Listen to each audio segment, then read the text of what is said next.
I'd like to call this meeting to order. This being the Committee of the Whole meeting of January 13th, 2020, and also being the first committee meeting where we are combining planning, economic development, general business and finance, and community services and infrastructure. I'd like to begin by reading a safety notice. In the event of an emergency, please evacuate council chambers to the nearest exit through the chamber doors and obey all instructions given. And if assistance is required, please see one of our two clerks here in the front. I'm sure they'll be leading us out. Once you have evacuated the building, please gather in the front parking lot outside of Town Hall. Please note, Town of Lincoln Committee and Council meetings are posted on our YouTube channel.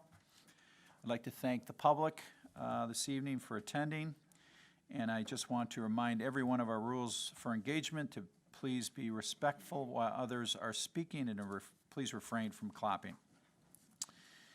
And also please remember to silence all devices. From a roll call, we have all of our council here this evening, and we have many of our staff members here as well. All departments are accounted for this evening, so thank you very much for your attendance. Declarations of interest, are there any? Councilor Reimer? Thank you, Chair McPherson. I will be declaring interest in item number 5.1 and 5.3. The applicant for the zoning bylaw is a customer of the company I work for. Thank you. There are no statutory public meetings on the agenda. I do have an agenda amendment recommendation. So we have a motion to amend the order of the agenda items this evening. For the General Business and Finance Committee agenda, item 6.4, report FN 0120, amendment to the procurement policy, will be considered first, with item 6.3, report LS 01-20, delegated authority policy update and delegation of authority bylaw to follow. Amending the order requires a majority vote. All in favor? Opposed? And that is carried unanimously. We will now proceed with the Planning and Economic Development Committee agenda. Delegations. We are now at the delegations portion of the Planning and Economic Development Committee meeting agenda. Please note that each delegation may speak for a maximum of 5 minutes. We have one registered delegation, Jared Marcus from IBI Group, speaking to item 5.3, report PD-01-20, zoning bylaw amendment application by Miljan Brothers, Inc. Mr. Marcus, please come forward.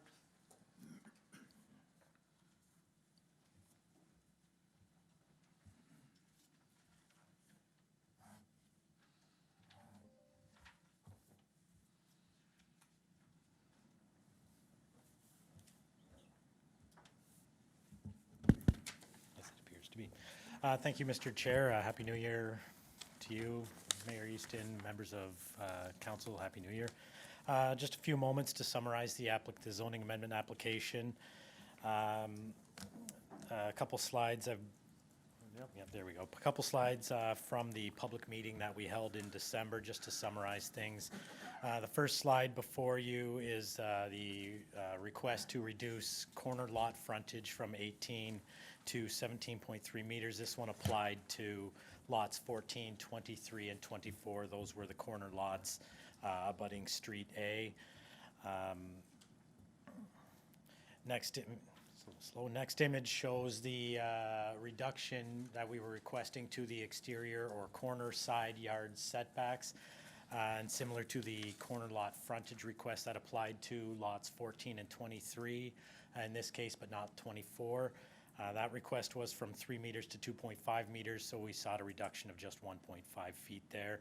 The image before you shows that there still is ample separation between any proposed building and the public realm. You would have about 30 feet left over between a building and the pavement width. The next image from the presentation showed you a representative image of what the reduction to the rear yard setback would look like.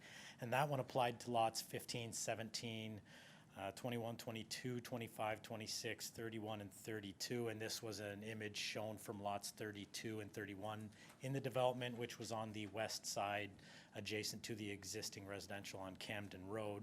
And that request sought a reduction from 7.5 to 6.5 meters, or approximately 3 feet.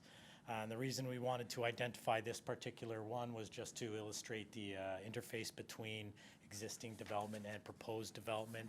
In this case, the adjacent dwellings do have existing rear yard setbacks of approximately 12 meters. So there wasn't we don't anticipate any adverse impact between proposed and existing uses. The rest of the lots were affected were within the development or adjacent to the existing agricultural on the east. And lastly, it's not shown here, but the last request was a modification to increase lot coverage from 40 to 45%, and that would impact all lots within the development. This particular slide just gives you an idea of which reduction affected which lot, and that was itemized with the colorized stars there. So you may recall from our public meeting, there were no members of the public in attendance to provide comments, and that was similar to our neighborhood open house meeting where no residents attended that either. However, you'll note in the report that 2 residents did provide letters of comment, raising some general concerns about existing drainage in the area, as well as potential fire safety issues and compatibility. In regards to drainage, we can't speak to existing drainage concerns on lots. However, what we can say is that as a condition of subdivision approval, we do have to provide detailed engineering design, and that detailed engineering design would require us to accommodate all external drainage currently coming through the site and maintain that through the site to the future temporary storm pond and ultimately the master storm pond in the that's outlined in the Camden Master Drainage Plan. So what I would say is that there would be no increase to drainage as a result of our development. We will accommodate all drainage and it will continue as is. In regards to concerns about potential fire safety, we have been talking with the fire department to find out what their requirements for what we call spatial separation would be, and that addresses appropriate setbacks beyond the zoning bylaw or more commonly enhanced construction techniques to ensure that fire doesn't jump from building to building during construction as well as after construction. So both engineering and spatial separation items would be addressed in the subdivision agreement that gets registered on title as part of the subdivision process. In regards to land use compatibility, we do have existing singles and proposed singles, so there is no inherent conflict between proposed land uses. The lot sizes, as I outlined in your staff report, do show that we are meeting the minimum requirements for lot area, and that this is it's very consistent with the existing development pattern in the Camden area. So we wouldn't expect that there would be any land use compatibility issues there. And so the last thing I'd want to say tonight is that we have read the staff report. We're thankful for the work they've done, and we do concur with their findings. We'd outline that they have found that the development is consistent with provincial policy, conforms to the regional official plan, and is consistent with your town official plan, and that they have recommended approval of this application tonight. So those are our comments to you, and if there are any questions from the committee to the report, we'd be happy to try to answer those for you. So, thank you. So thank you, Mr. Marcus. So just for the council then, so what you're presenting tonight in setbacks, has anything changed from the previous meeting, from the public meeting? Is there any changes? No, through you, Chair. Through you, Mr. Chair, there's been no changes Okay, to thank the you. application. Thank you. Okay, I'm going to put this over to council then. Are there any questions?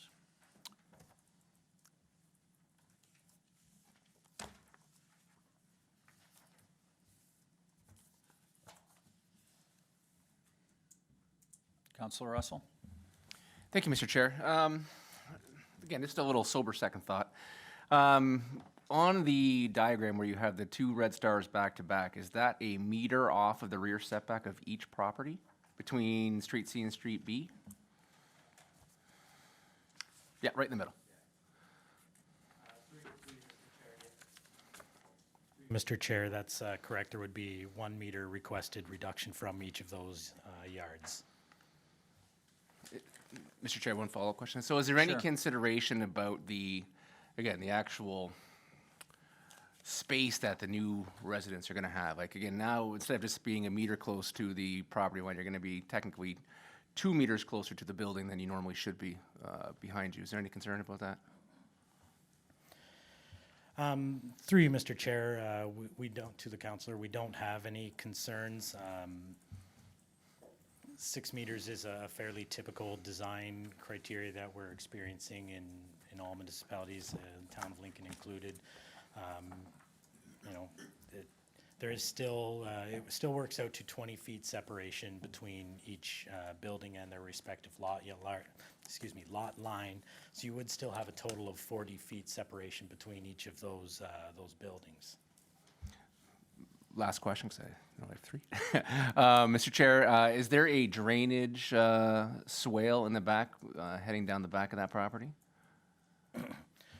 Through you, Mr. Chair, down the rear of the middle. Unfortunately, I don't have the grading design with me. A preliminary version has been submitted to your engineering department for review. I know that there are swales along the southerly boundary of the development. I don't know exactly where those swales would then connect to the municipal sewers within streets B and C, but ultimately that's where it would go. I unfortunately don't have that answer with me tonight. Okay, thank you, Mr. Chair. Councillor Timmers. Thank you, Chair McPherson. Just a couple of comments. The letter that was written by one of the residents, and I tend to agree. You know, this is a small parcel of land that's sitting surrounded by open farmland, and everybody's in there together as tight as they can possibly be. And I personally, I don't have a problem, and I'm not concerned about the quality of the homes that are gonna go in there. But I feel like the families in there have no yards. And when we look up the street to Early Dawn, where there's 14 houses, these people have hardly any space on their property. There are over 15 children on that street, and the places that they play are on the street, on Camden Road, and at the stormwater management pond area. And I'm really disappointed that there's no green space for these families that are going to be families with children. There is nowhere for them to go. So I picture them playing in the courts, playing on the street, and out on Camden Road again. And I'm just very disappointed that there's not green space within this development. Thank you.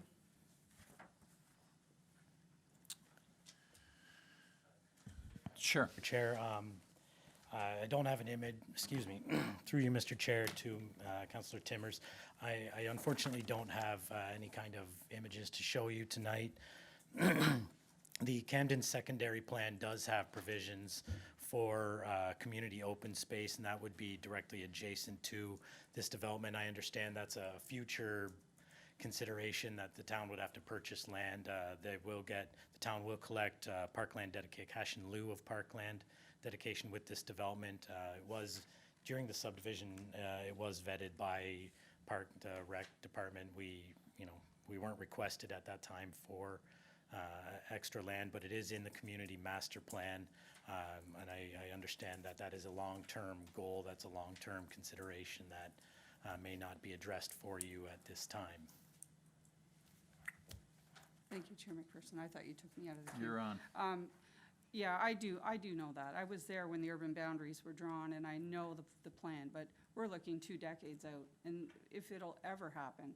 And I'm just really concerned when I saw what happened with Early Dawn. There's nowhere for those children to play. And a stormwater management area is not appropriate for, I'm talking young children, 5 and under. on the street. And it's daily. So I have a lot of concerns with that, and I really wish, you know, this could have included just a small parkette, just a small area somewhere for them to go that's safe off of the roads. So Councillor Timbers, would it be appropriate to ask staff about the park? And you know, what is the timeline? Because quite honestly, that's what I had as a question myself is, you know, do we potentially run into a situation here that we've seen in other parts of town where there's a new development being made and there is some discussion around a park, but there's no definite timeline for the park. So is that a question that we want to put out to say, what is the thinking now? When does that fall into the park plan? So that when these 33 homes are built, you know, these people know that this is 5 years down the road or 10 years, or whatever it is. Fair enough. I know when the very first look at this, I brought this up, and we did discuss the possibility it was drawn in 20 years ago, but the plans have changed. So, and that's way down the road. That's nowhere near this development. What I'm looking for is in this development, something within their neighborhood. They're not gonna walk along Fly Road where there's no sidewalk to get to a piece of land out there. So I don't know, you can put it through to planning if they have any comments on Or to the that. director of, would this make sense to the director of community services from a plan standpoint for a park? If you'll indulge me, Mr. Chair, maybe Sure. I'll just start off first. So through you, in terms of timelines, it's kind of hard to say at this point. That land has been designated as open space, yes, the one that's been referred to kind of southeast of the subject lands here. However, in terms of timeline, like it's something that is down the road, the councillor's correct. It's not something that would be in the near term because at this present time, the town doesn't own the land. It just has been designated as part of that secondary plan process. But I also would ask too, in terms of context with the open space, I mean, very valid points, but this is something now that we have draft plan approved, this subdivision, like that already happened, so at this particular time, we've got some zoning provisions in front of us, and I just wanted to put that into context, that's all, not to discredit the input at all, but. True, I know where we are in the process, I just want to put it out there and just moving forward, we really need to look at that. And I'm disappointed that it was not part of this development. And I have concerns. I don't know where those children are gonna play, but anyway, thank you, Mr. Chair. I don't have so- any other questions. Again, through, to the report, you know, there's certainly in the report, the wording leads us to believe that there is a park to be developed there. You know, in the report, on page 5 and 6, we say, lastly, active transportation will be facilitated through the construction of a sidewalk in the proposed subdivision and the eventual development of a park at the southwest corner of the subject lands. So, you know, I think we've got, you know, it sounds like there's a lot more to this than, you know, what we're saying in the report as far as that park is concerned, so. Again, I would say is, and I understand now that it sounds like there's some land that needs to be purchased that we're learning about, so that's part of it. And maybe through to Director McKay, is Camden, to your knowledge, on the radar in our Parks Master Plan? And is there at least a date down the road that we can look at that we would expect some activity there? Through you, or to you, Mr. Chair. Yes, it has been identified in the Parks and Rec Master Plan as being, the timing being between 2023 and 2026. Okay. That's the first I've heard that.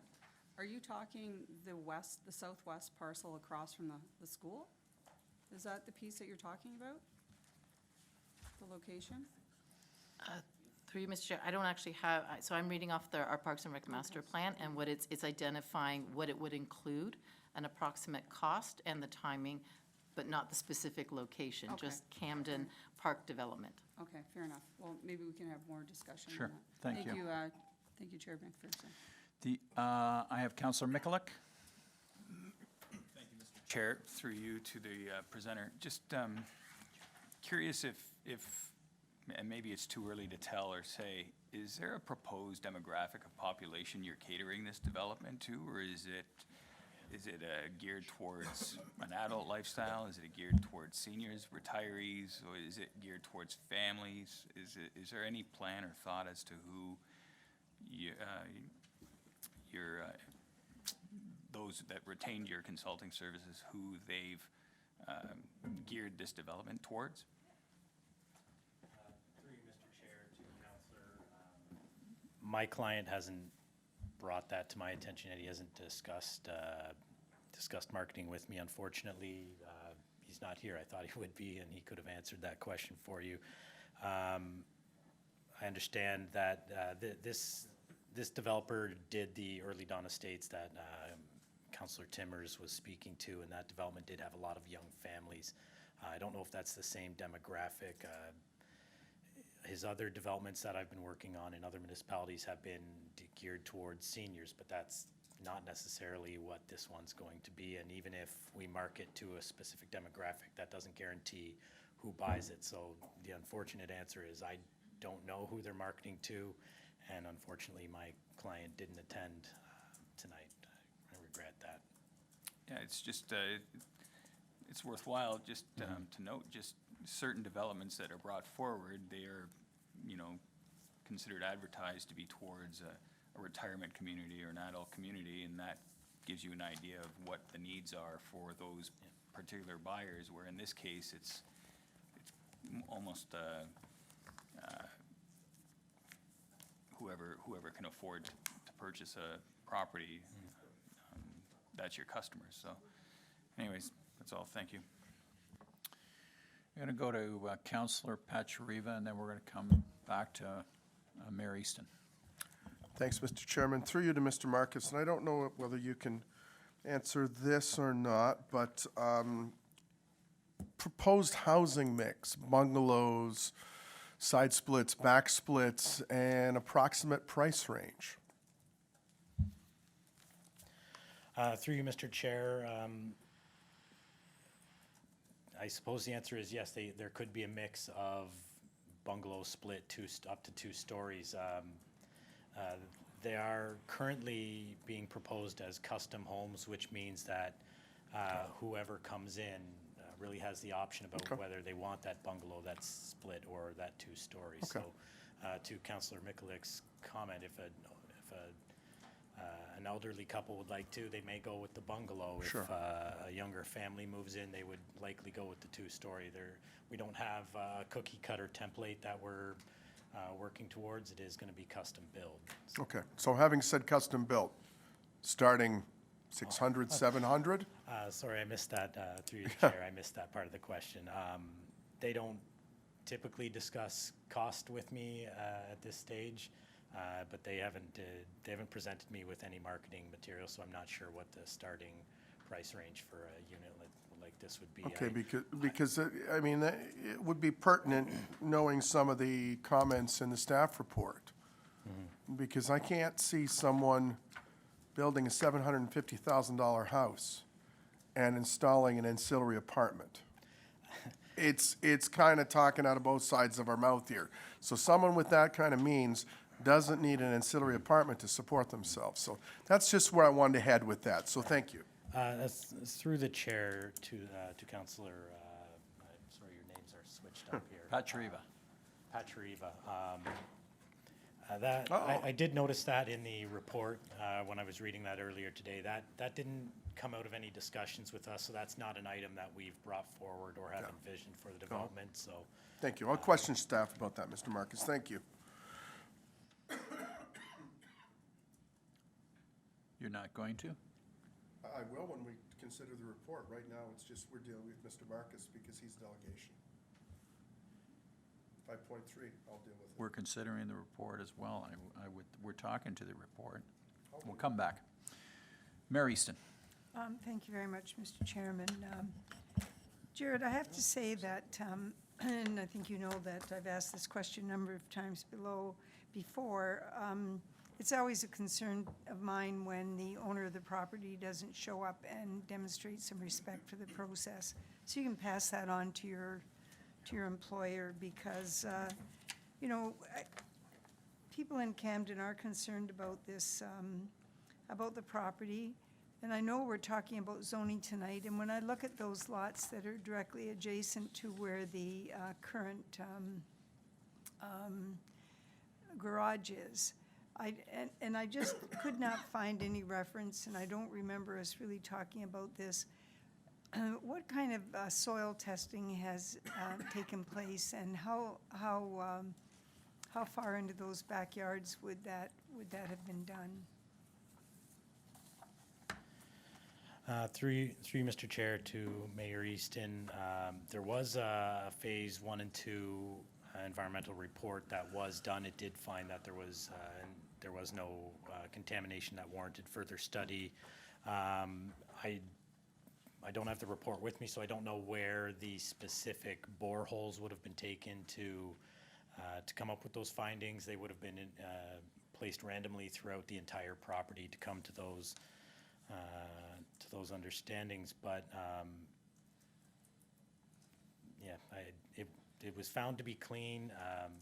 I know that there has been concern with the adjacent salvage use over the years. I understand that it was decommissioned, and that there's been some concerns noted that it may start up again, but I can't really speak to those concerns, just that our property was found to be clean, free and clear of any contaminants, and cleared for Okay. residential use. And is that information then intended to be included in the, on title? To advise people that there was a salvage operation there, that there was a garage operating, will purchasers be aware of that? Through you, Mr. Chair, I don't, since there was no additional documentation that needed to be filed with the ministry in regards to environmental contamination, I don't believe that would be filed on title. If there were some form of record of site condition or other environmental issues that were registered on title with the adjacent land uses, those would be available to be searched. But as it stands right now, there was nothing to be registered on title. That being said, if there were some specific environmental concerns or warning clauses that needed to be itemized, or there was a desire to itemize them, those could be included within the subdivision agreement that will be registered on title. That's ongoing with staff as part of the subdivision process, so if there are broader concerns that need to be looked at there, there's still time to do that. Okay, Mr. Chairman, I was just going to ask my questions, and maybe we could have some staff comment on whether or not that's an appropriate thing to do. So just keeping on that line of thinking, so we're creating smaller yards, the setbacks are there. I understand that it all complies fully with provincial regulations, et cetera. However, will there be anything on title regarding ag activities? Will people understand that there will be bird bangers, that there will be spraying? And then in conjunction with that, are we putting fences on the borders? And also, what's going in between the garage and the properties on that side? Is it, what kind of buffers are going there? Because, there aren't any property owners nearby that are going to be making these requests, so I think we have to do it on behalf of the potential purchasers. But there's definitely, this is a farm area, there's no question about it. And so I think that people that are purchasing these properties have to fully understand that they need to understand where they're living. So what do you think might be happening there in terms of the registrations on title? So through you, Mr. Chair, to Mayor Easton, I did have a look through our draft plan conditions before I came here tonight, and they don't speak specifically at all to registering anything on title.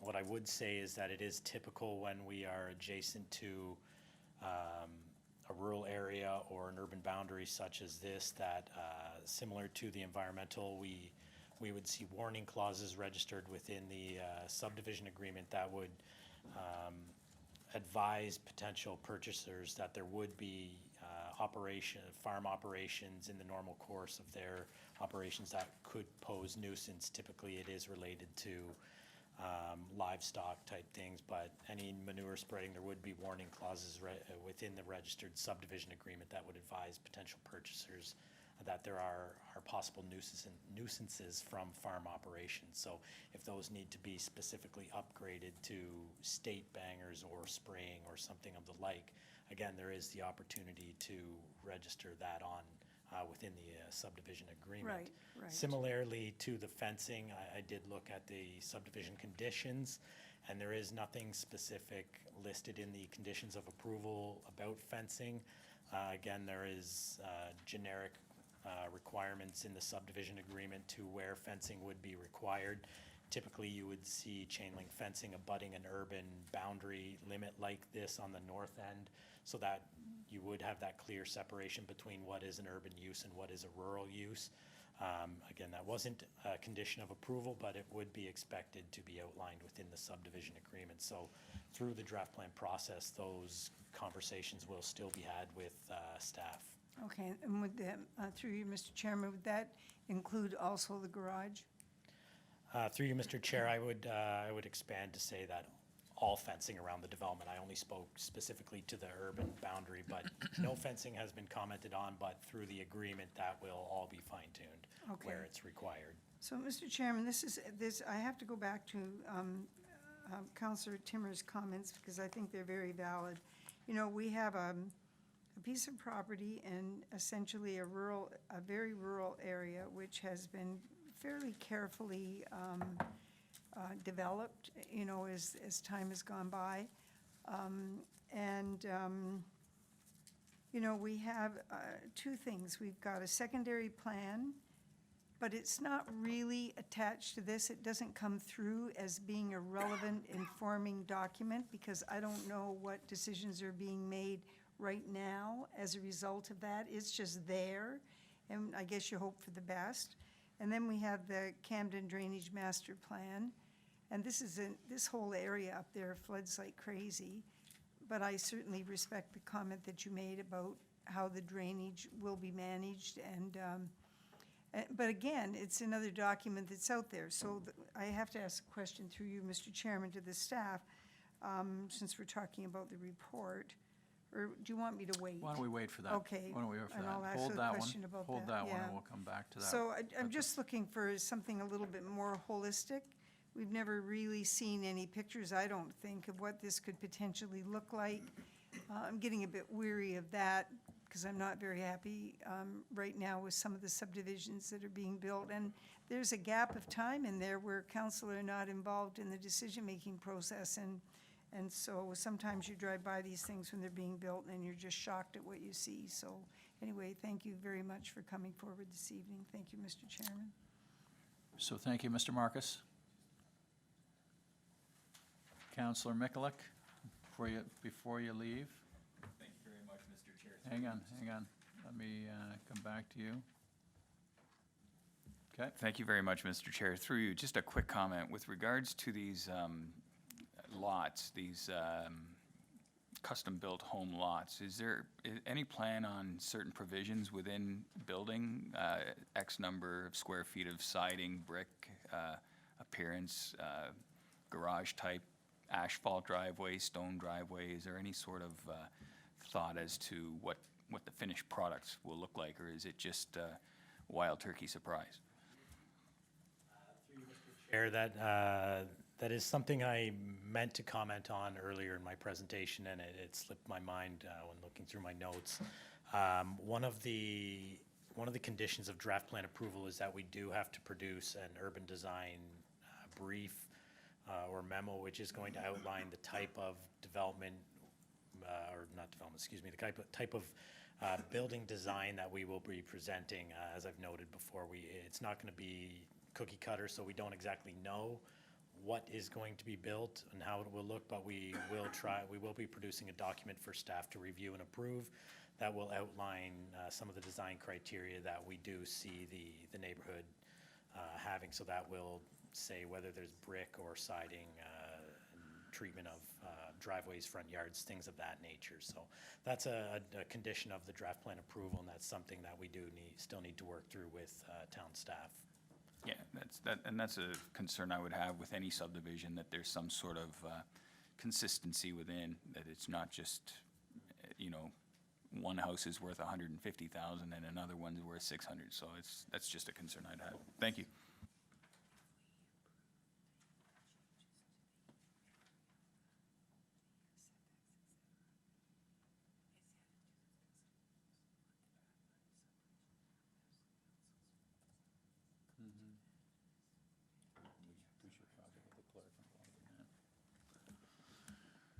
Thank you, Jared. Thank you very much.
Yeah, okay, thank you. Sorry, council and staff. There are some discussions that we do want to have, and we're going to have them when the report comes, which is in a few moments. So, we have now concluded the delegations portion of the Planning and Economic Development Committee meeting agenda. We now move to consent agenda. So we have no consent agenda items this evening. We now move to reports, and we are now considering item 5.3, report PD-01-20, zoning bylaw amendment application by Miljan Brothers, Inc. Are there any questions from council? Councillor Pachariva.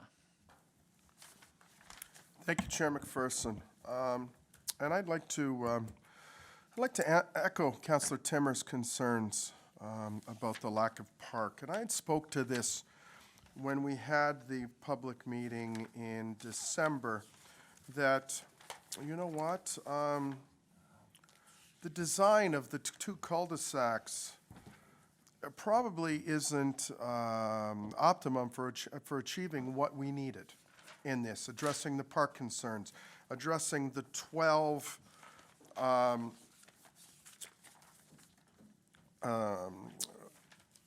proposed changes to zoning. A lot of these could have been addressed looking at a road with a U shape. Sure, there wouldn't have been enough lots, or the same number of lots, but you would have achieved what you would have achieved based on planning. The report here states that active transportation will be facilitated through the installation of a sidewalk. I'm sorry, active transportation is more than a sidewalk, and a sidewalk that really goes to nowhere. It goes to Camden Road. There is no sidewalk that will attach to this sidewalk coming out. Will the developer be responsible for the continuation of the sidewalk on the east side of Camden Road and upgrading it? We talk about density of 12 persons. What's the density of this going to be? We talk about the average lot size being somewhat smaller, but at the same time, we talk about the character of Camden, and that the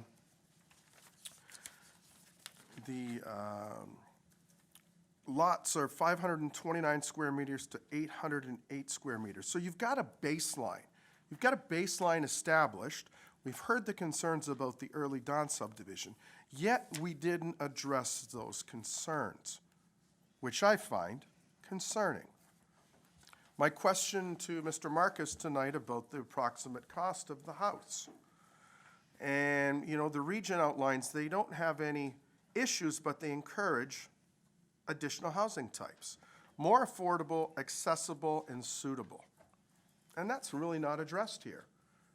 A $750,000 home, in my opinion, is not going to establish an ancillary basement apartment for a renter in a remote community. The mayor raised issues about visible screening. It says vegetation or fencing installed. Chain link fence isn't good enough. We need to go back and we need to have a look at the infill on Hillview Drive. And I've got knowledge of this because my brother's farm was on Lincoln Avenue. A chain link fence was put on. It was sold as abutting a vineyard. But then the nuances of a vineyard, bird bangers, spraying, spreading of manure, were never told to the residents. And then the residents thought it was okay to dump their grass cuttings over the fence, to throw things into the farm. So a chain link fence isn't good enough. And, you know, we talk about flooding, you know, taking a drive up there today and along Floyd Road, seeing the majority of the west side of Camden underwater. The proposed development isn't within a floodplain, but will be constructed to a 100-year flood standard. We need to be better. We know a 100-year flood standard doesn't happen every 100 years. It happens every 2 or 3 years. And if we're going to be champions of climate change, again, we can't talk out of both sides of our mouth. We need to put a flag in the ground and say, this is acceptable and this is not. So, in my opinion, I'm not pleased. The report falls short. I think we're acquiescing to a developer who didn't even have the common courtesy to come here tonight. So, Counselor, a statement, obviously. Is there any questions in there that you have? Would you like to pose those again, please, to the appropriate staff? Thank you. You're on. Merci beaucoup, Chairman. So, AT perspective, sidewalk. How does that facilitate active transportation to the appropriate staff member? And then will the developer be in charge of extending and upgrading the sidewalk to connect on Camden Road? Mr. Bruder, is that Yeah, your through you, area? Mr. Chair. So with respect to active transportation, good point for sure, and that's something that we would definitely look to address during the detailed design. Yes, that would be something that we would look at in terms of extending the sidewalk. I understand your point about it going to nowhere, so a valid point and something staff would definitely endeavor to address at that point. Okay. Number 2? Sure. Chain link fence. Detailed design again? Through you, Mr. Chair, typically, yes, but I think, you know, we've heard loud and clear what the input is from council, and Jared's heard it as well from the applicant's side. That's something that also that we will be carrying forward as we go through the detailed design. And maybe I'll just take a minute to talk a little bit about that process because as we're all aware, earlier in 2019, this subdivision was draft plan approved. That's where the conditions came from. That's where all the block layout and everything happened. Now we're proceeding with the zoning amendments that are required. Right now, this thing's got a density of 12 units per hectare, right within the low density range, which is what the Campton Master Drainage Plan largely contemplated for the area. I know Mayor Easton was talking a little bit about, okay, what did we factor into some of the decision making?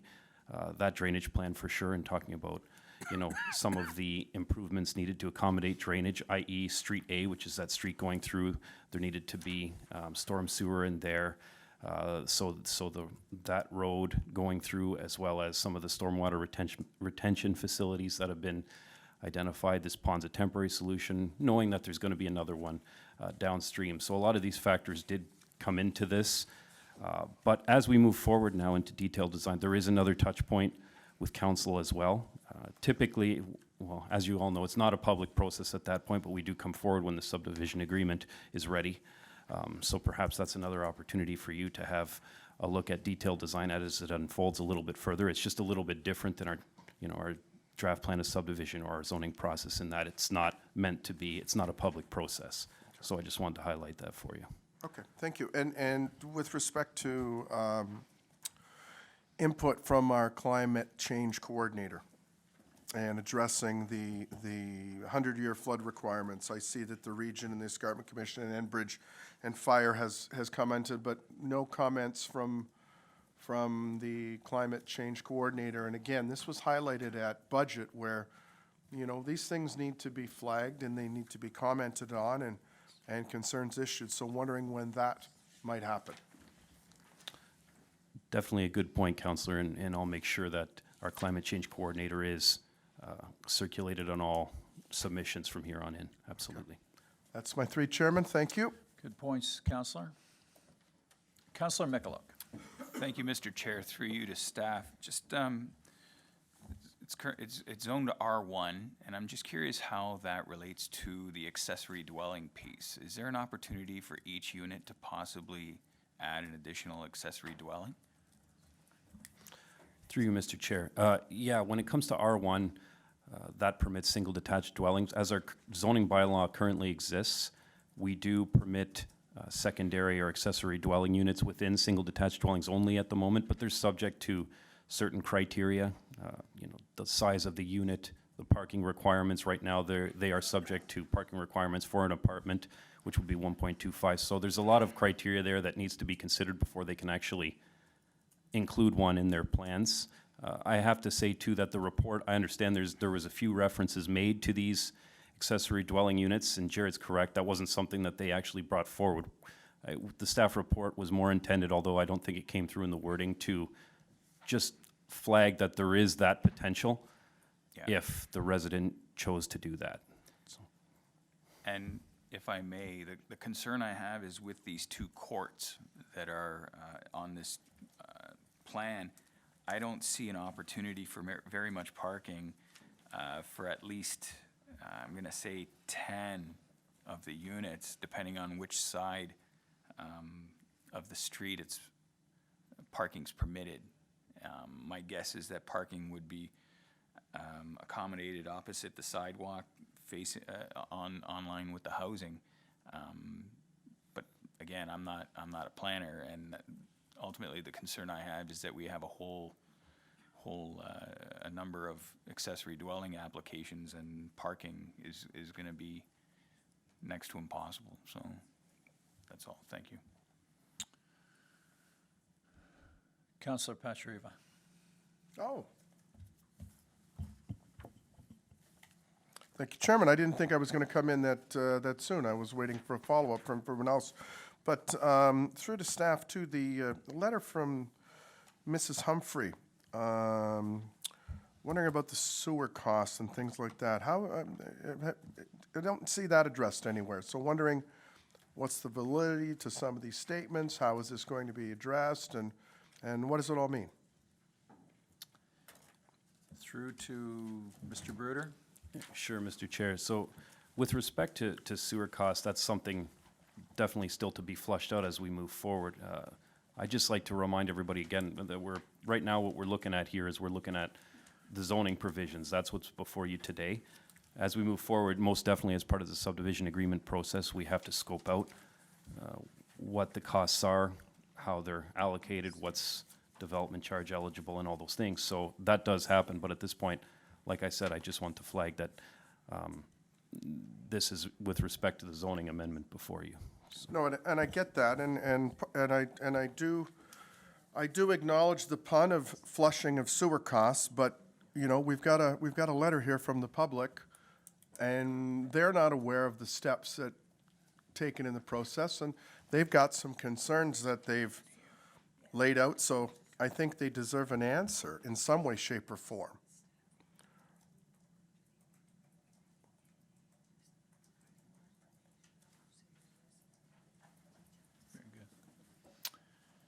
I apologize, so the question? The question is, we've, you know, and I understand that, you know, pardoning the pun of sewer flushing, getting flushed out, that this resident has expressed a concern. They're not aware of the status and the order and where this comes. We need to address this. We need to Okay. tell them, you know, what's where, who, why, when. Mr. Bruder, is there any further comments to that? Just, Mr. Chair, that, you know, the infrastructure that's required for this particular development, it's related to growth, so the developer would be on the hook for it, absolutely. It's not something that would be paid for by the community. Good, Counselor? We have a comment from Mr. CAO. Through you, Mr. Chairman, if I could just add to the councillor's comment, and I think where the councillor may be going is that level of engagement with the resident, and so I would commit that we will engage with the resident, and have that conversation, and I think explain some of the details that Mr. Bruder has just shared in terms of how those costs will be apportioned and covered. Okay, because, thank you, Mr. Kirkopoulos, because through you, I mean, reading this letter, there's a lot of unknowns. There's, you know, these residents were promised one thing and being told something else. So whether it's a topic of a ward meeting, whether it's a PIC held, and get everyone together and lay the cards on the table and say this is what it's going to be. And because anyone wants to know, and again, infill or regardless of any type of development, how does it affect me? And I think we deserve to answer those questions. So thank you. Thank you, Counselor. And just further to the question around second units. So as the consultant stated tonight, this is not a request of the developer. Is this something that is in the zoning, that any development can do this, or is this something that we've put specifically in this report? Mr. Bruder. Yeah, Mr. Chair, so, no, it's not explicitly identified in the zoning that this would have to be done here. Like I said, I think maybe the wording could have been a little more efficient in our report, but it's more just to highlight that this is an option, subject to criteria, just as all other single detached dwelling developments have a similar option. Of course, pending, you know, building code requirements, pending parking requirements, pending the size of unit requirements. There is a list of criteria, so it's not like it's just something that's allowed and whatever happens, Right. happens. There's a control process to it. So I'm wondering, based on the questions that were raised tonight about, you know, the potential cost of these units, the parking it may present, I wonder if that is something that we should raise from the report to eliminate that option. Is that, it would be, you know, basically a question to council. If we're putting this in, the developer's not asking, the consultant's not asking, various questions raised about why have we got this, does it make sense to eliminate it from the report? Any comments? Mr. Bruder, is that something that we could do at this point? maybe to the clerks. I would say that I think it's a possibility, just based on input from the applicant and that they aren't looking for it. I know that kind of might handcuff homeowners down the road. I'm not quite sure what they'll be thinking as they move forward, but I think it would be possible. Let's have Councillor Rajima comment, Thank you, question? Well, it's a comment further to what your statement was just now, Chair McPherson. As the chair of the Housing Task Force, I appreciate comments like this in reports. It's something that's the mandate of the task force is to create and increase housing stock in the municipality.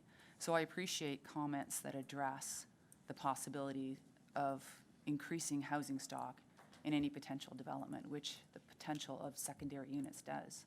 So this may have been not be a goal of this particular development, but I think it's appropriate to have it in the report. Thank you. Councillor Pachariva. Yeah, I think we need to cut to the chase here, and the reason why it's there is because it says the second units are affordable housing, and it goes to the region's question of more affordable, accessible, and suitable range of households. So by putting it in the report,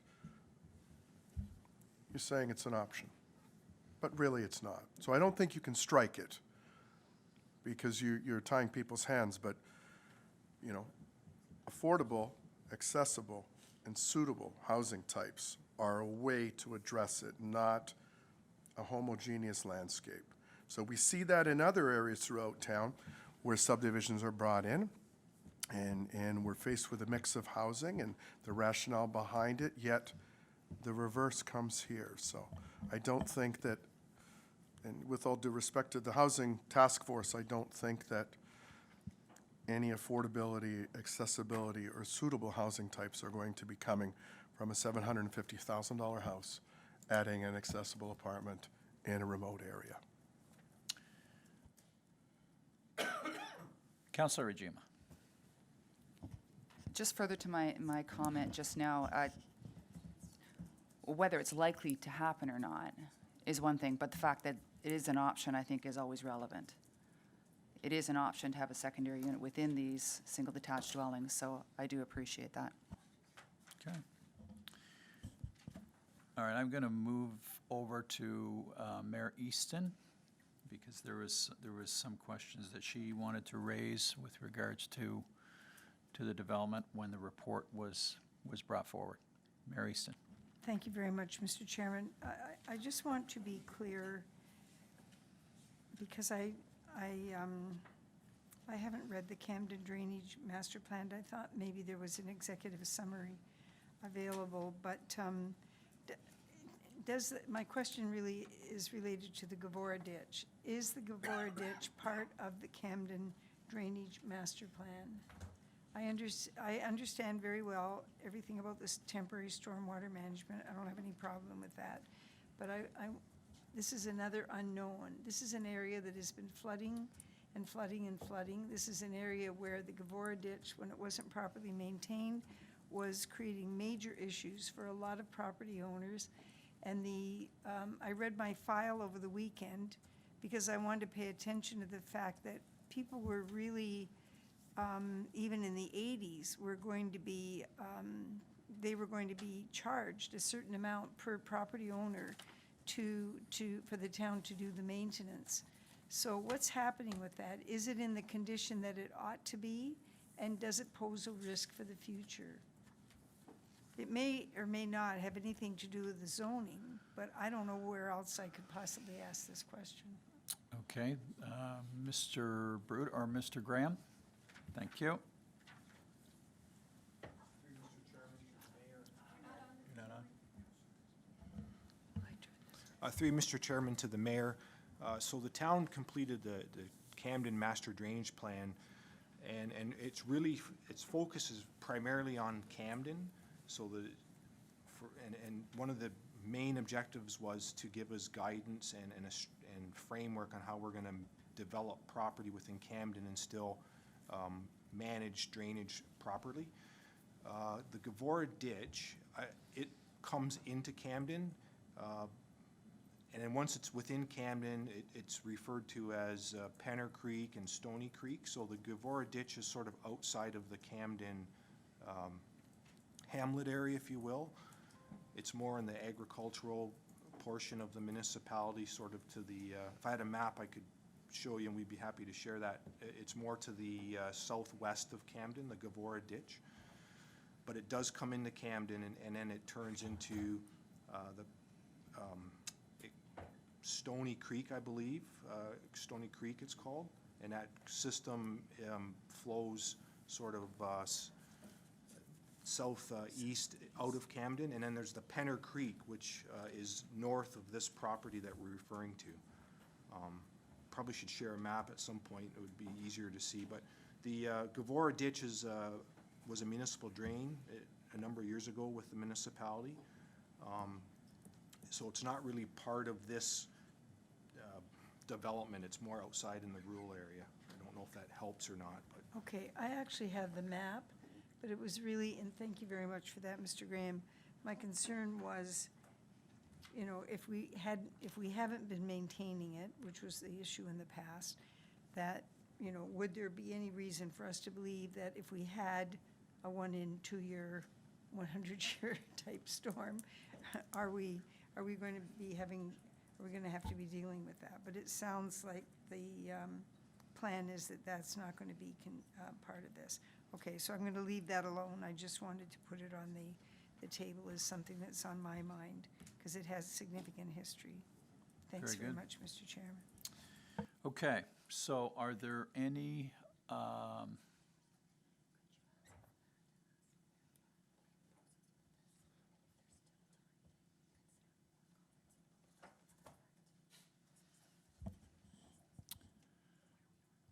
okay, so, Mr. Bruder, is there, where are we in the planning process now, and is there time to consider all of what we've heard tonight? Certainly, Mr. Chair. So we're at the point now, like I said before, this has been draft plan approved. Now we're dealing with the zoning to deal with some of the site-specific provisions required to make that, to move that draft plan into the next stage, which would be the detailed design, the subdivision agreement stage. So there is time going into that stage to still consider these matters that have been brought up today. There will be another touch point with council when the subdivision agreement is further along the line, getting ready to be finalized, signed, registered, and the bylaw passed and all those things. So there will be another touch point. It's just not a public process. Okay, very good, okay. So I'm not seeing any amendments to the motion, so I'm going to read the motion. That council approves zoning bylaw amendment application. You are? Go ahead.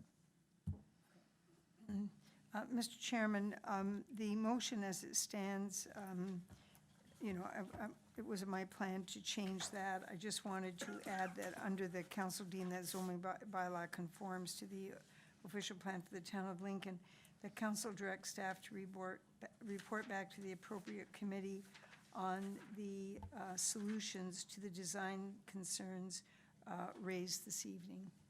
That, words to that Okay. effect. So we have the amendment in front of us now. Everybody heard the amendment? So we will vote on the amendment. Those in favor?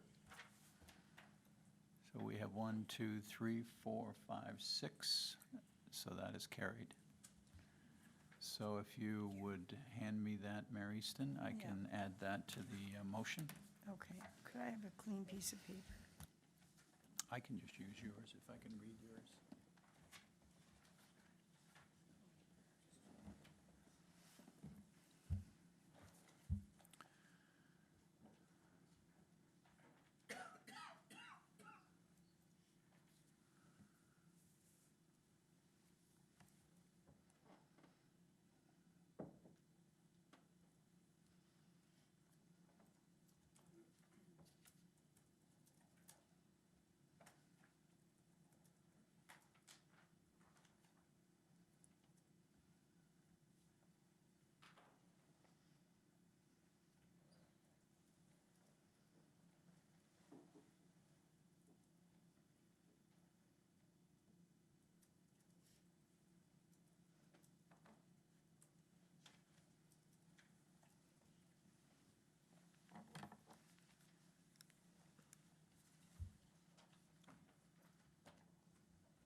Design concerns raised, okay.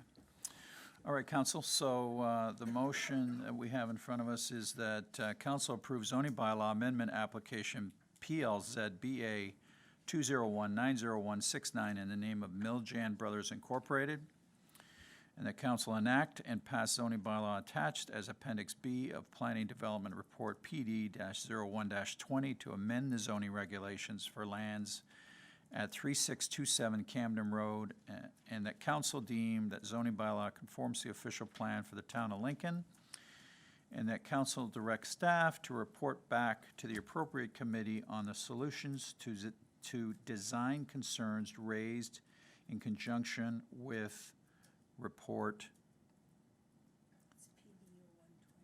PD-01-20. I will require a mover for the motion.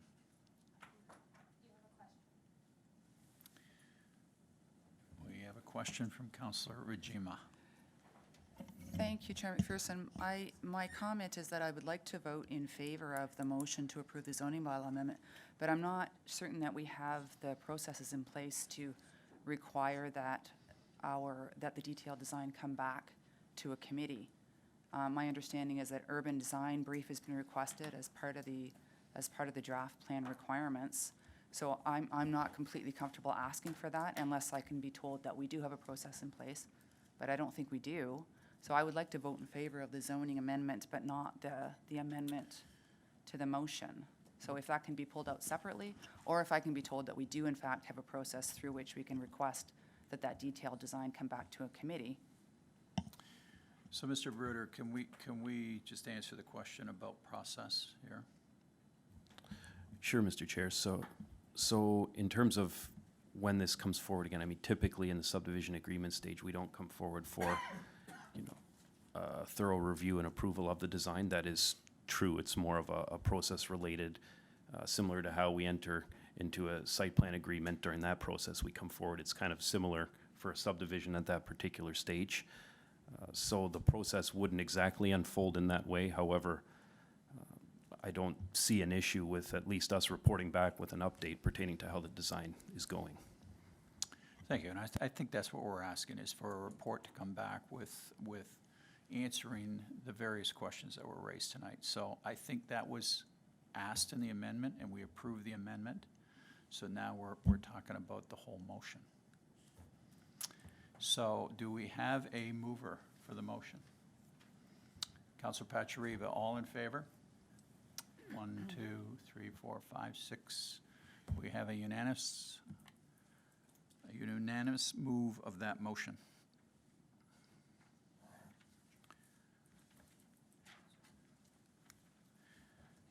Council considered all the written and oral submissions and agrees with the planning report analysis and recommendations, and finds that, subject to the conditions of approval, this application meets the Planning Act criteria, is consistent with the provincial policy statement, and complies with the growth plan, the Niagara Region official plan, and the town official plan.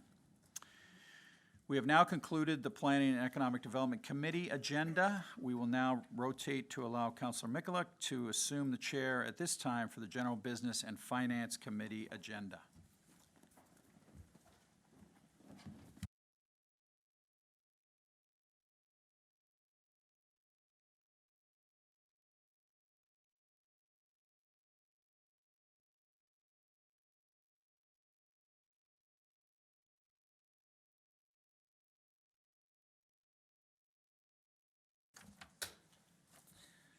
Okay, thank you, everyone. Good evening, and welcome to this portion of the meeting, the General Business and Finance Committee.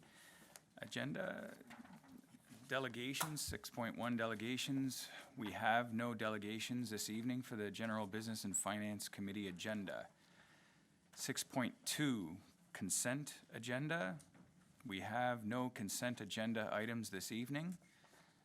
So we're going to move on to 6.3, the regular agenda. We are now considering item 6.3, Report FN-01-20, Amendment to Procurement Policy. Staff will provide a presentation. Please come forward.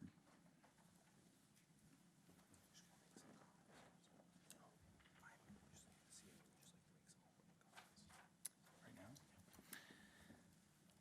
Okay, before staff moves on with the presentation, we're going to have the CAO, Mr. Kirkopoulos, provide us with some background, some information. Well, thank you, Mr. Chair. Just wanted to take an opportunity to provide some comments and I think just to take committee back and council back to where we were towards the end of 2019 and why you have these two reports in front of you. You'll also note that we've changed the order of the two reports. Both reports reference each other in some fashion, and so we are going to have Terry take us through the procurement policy updates, and then we're going to move to the delegated authority report that Ms. Kirkopoulos will present.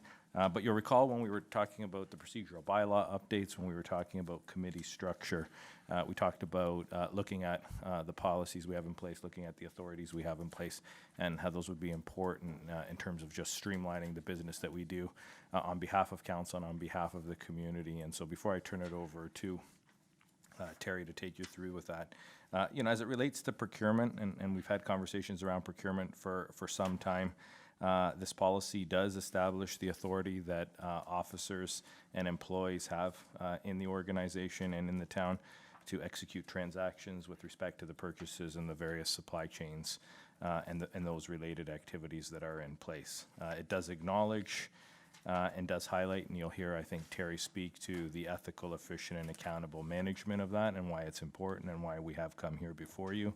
I do, at the end of the day, want to assure council that while there are recommendations made in here, should council want to either revert back in one or more areas to the previous thresholds, that is also something that is appropriate this evening, and we can make those decisions. But we do encourage council to, I think, look through our presentations, ask questions. We are definitely here to answer those questions. The senior team is here. And again, our goal is to ensure that we delegate the certain administrative and required duties and powers, but at the end of the day, adhere to the various ethical standards and ethical frameworks that are in place. So thank you, Mr. Chair. So through the chair, I'll start out by talking about the changes that are being proposed to the procurement policy.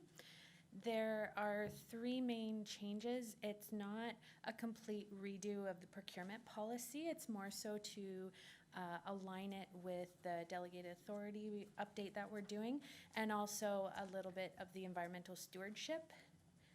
The first change is that we're proposing to bring regular procurement activity reporting to council rather than bringing each contract award report. When we look at individual award reports, we're focusing on that particular contract, whereas we'd like to focus more on the procurement process as a whole.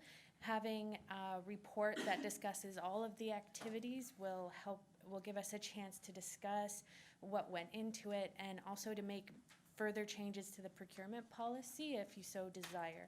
And we can talk about it more holistically rather than one-off contracts. It would be applicable to contracts that have been approved through the budget process. If there is a new initiative that wants to be started, it would still need to come to council for approval before it can proceed. Any contracts that come in over the approved amount would also need to come to council to get approval for additional funding.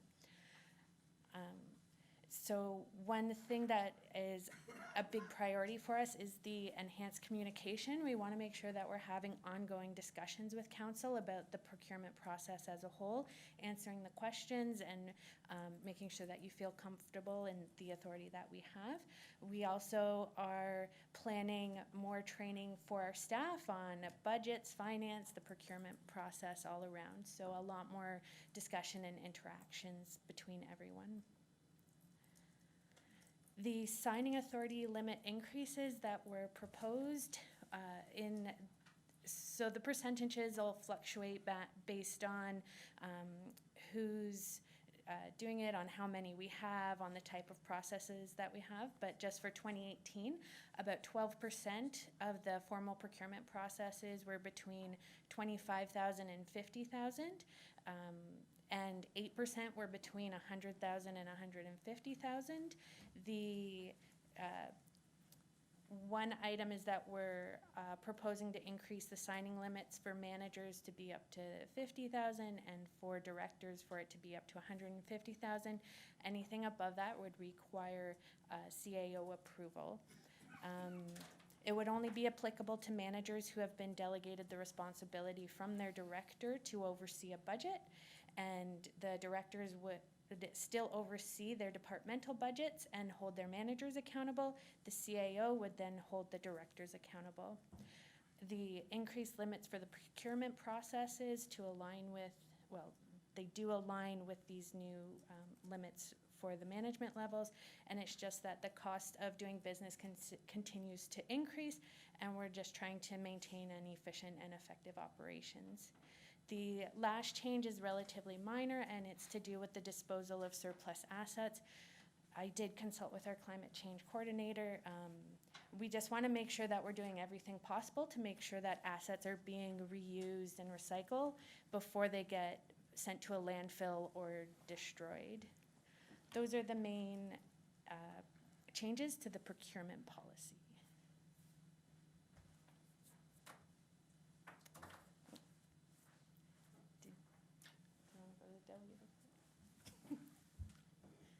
And next, we'll talk about delegated authority. What's your? Thank you, Terry. Unless you have any questions for the procurement policy Okay, first. Okay, so, I would imagine that you did. all right, perfect. So we will receive questions. Have several questions. It's a pretty detailed document that I read over this afternoon, and I was fully expecting some questions from fellow members. First up, Chair Councillor Pachariva. Thank you, Chair Mikulik, and through you. I mean, and this might be just, I'm going to start with an overarching statement. So anytime that we review policies or we review bylaws, I would ask that we have the original document with strike-throughs and changes. Because the report that Terry presented tonight, because throughout this I had, what was the old value? What was the old value? What was the old value? And not having that in the document to review it, you've got nothing to hold it against. So it's just sitting there in space. So I would ask for that going forward, that anytime we have a policy review or a bylaw review, it's the old document with strike-throughs showing the changes. That's all? I'll come back. All right, thank you very much. Next up, we have Councillor Timmers. Thank you, Chair Mikulik. I totally agree with Councillor Pachariva. We need to see what we have and where we're going, because it's not clear. And I was digging through for hours and days trying to figure it out. I just want to see the changes. I want to see them clearly. And the way you presented it, I see them now. And that's good, and I appreciate that. And that's what I want to see, okay? So I'm not searching forever trying to figure it out, but, okay, I have a few questions. First question is regards to the regular reporting to council. What are we looking at? How frequent will that reporting happen to council? Through the chair, I believe it's been recommended in the delegated authority bylaw that it would be semi-annual, but that would be at least semi-annual. I would be looking at a quarterly report for the procurement activities. Okay, I was hoping you would say that, because I personally think it should be quarterly. I think by twice a year is 6 months have gone by, and that's a long period of time. Around the training for staff, I'm just wondering, is there going to be any kind of training including council as well, so that we can understand the procurement policy and how it works and the details around it? So, through the chair, we can incorporate that as part of the procurement activities reporting that's coming back, including a small presentation perhaps, depending on the agenda that night, about different aspects of the procurement that have been put forward, and possibly also to some workshops could put together in an hour or so. I think that would dedicated be to it. very valuable to council. And I think I have Yes. 3 questions, so I have one more here. I was trying to understand the disposal of surplus assets. Can you give me an example of surplus assets? Like, what all do they include? Because I honestly don't have any idea, So other than maybe old computers. So through the chair, old computers is one of them. Also, trucks and cars and steel, that sort of thing. So all the time, the cars and vehicles, they're sent to auction, and we use the money that we get to offset the cost that's in the budget. So the salvage value goes back and pays for the new asset that we're getting. A lot of the materials, they also get recycled or sold, and the money comes back to the town. The one that is often a little bit, we have to figure out where it goes, is the computer equipment.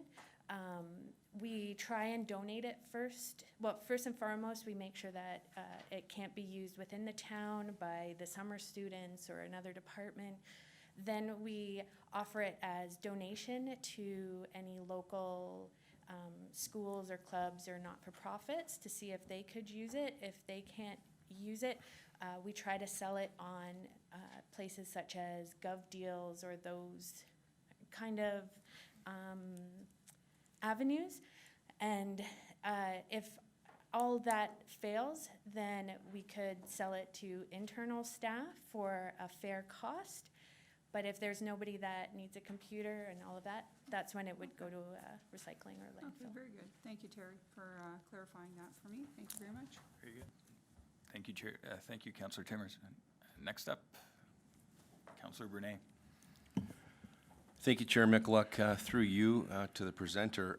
So I appreciate, Terry, that we're looking at these two hand in hand. I think they do go together, the delegated authority and the amendment to the procurement policy. And I appreciate, what you've shown on the screen. But quite honestly, I'm a little confused. So I want to go right back to first base here, and maybe the CEO can comment. So, I'm seeing a bunch of things there about managers and directors and CAOs.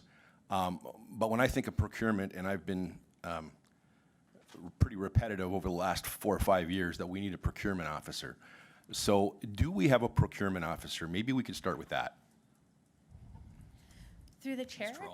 Yes, we have a procurement agent, and their role is to ensure that the procurement policy is being followed and to assist the departments in following through on that, and also to provide oversight to make sure that they're doing the correct things. So when we buy vehicles, company vehicles, does the procurement person buy the vehicles? So through the chair, the person who actually buys it is the manager of fleet, but is assisted by the procurement agent, who helps to gather up all of the procurement documents, to post it, to get them all back, and to help them with the setting of criteria and the evaluating, and to help them come up with the final decision based on the criteria and following the purchasing policy. Okay, thank you for that. My next question through you, Mr. Chair. We heard through the governance review a lot about shared services. And so in this procurement policy, who's responsible for quarterbacking and spearheading shared services at the municipality of the town of Lincoln? So through the chair, our procurement agent meets monthly with the other procurement departments of the other municipalities. When it's time for us to go out to tender or go out to market for an item, they will discuss who else is going out at the same time. And if there's alignments, then we'll go together. In the past, it's been a little bit more difficult in order to do these things, as Town of Lincoln didn't have the procurement agent and other municipalities didn't take the lead in a lot of items, but our procurement agent is full-time, and she intends fully to take the lead on more procurement opportunities and to reach out more often with it. Okay, thank you, Terry. I'm glad to hear that because, you know, I was really getting to the point where I was thinking mistakenly, obviously, that we had directors actually playing procurement from the corner of their desks. So I'm glad to hear those comments, and I'll look forward to this moving forward. Thank you. Thank you, Councillor Bernay. I believe our CAO has some further comments. Through you, Mr. Chair, thanks for the opportunity. And Councillor, I appreciate you bringing up kind of that joint procurement or that shared services piece, because I think it's a piece that doesn't probably get enough attention. And I have heard this from my colleagues. There is a group called the Niagara Public Purchasing Committee, and it is a number of agencies. Municipalities are part of that, but also Brock University, Bethesda, as well as some other organizations and group, the District School Board of Niagara. And so there is this is probably the best example, and an example that's been around for a couple of years now, of shared services, where there is an opportunity to look at purchasing across various, both public sector, not-for-profit, and in some cases, private sector agencies. Hospitals are also on that list. And so there is a lot of that happening. There's also some subgroups being developed to look at some other specific asks. We have had some joint tendering with some of our neighboring municipalities, but I just wanted to highlight that piece relative to the Niagara Purchasing Committee that's already in place. Thank you very much for that, Mr. CEO. So next on the queue, I have Councillor Pachariva. However, he's already had an opportunity to speak, so I'm going to let Councillor Reimer speak next, and we'll get to Councillor Pachariva after everyone's had their opportunity to speak. I did, though, Chair, only ask one question. As a point of order, through you. I believe that. Quite all right. I accept in the your, I queue, accept I your believe thing, in but the queue, knowing I only you asked have one your question. opportunity to speak. Next time, perhaps get your questions in order. Oh, so you're slapping me down. Well. Okay, game on, Chair, game on. Very Yep. good. Can you please turn your mic off? Oh, I didn't even know I was on. Councillor Reimer. Thank you, Chair Mikulik. Through you to the treasurer. Thanks, Terry, for the presentation. Just an item of clarification on item number 8 on page 8 of the report. It has to do with the requirement for approved funds. Just reading through it, I guess just the idea that somebody will agree to a maintenance or something that takes over past a term or past the budget. I know number 3 in that 8B number 3 does include a clause, but that's kind of ironclad, like no one can come back at us if we say, the contract, the budget will not allow for that contract this year. We do have a way out of that. So through the chair, it would depend on what the contract states itself. Usually, if we're approving something for a multi-year, we try to make sure that it's something where the base budget is approved and steady. We don't go to multi-year contracts for items that may not be needed the next year. For example, snow clearing, we're always going to need that, grass cutting, that sort of thing. There are provisions usually in the contract that we can add or reduce, for example, the number of sites that we do if we do come into more budget pressure. But generally speaking, it's all in the wording of the contract, but we try not to do multi-year contracts for anything that may not be approved in the budget. Okay, just, I guess I just going, do you know that, do you understand the part I'm in, the area I'm in? I guess just for a little more, sure. 8 right there. And then this item, right there, number 3. Oh, I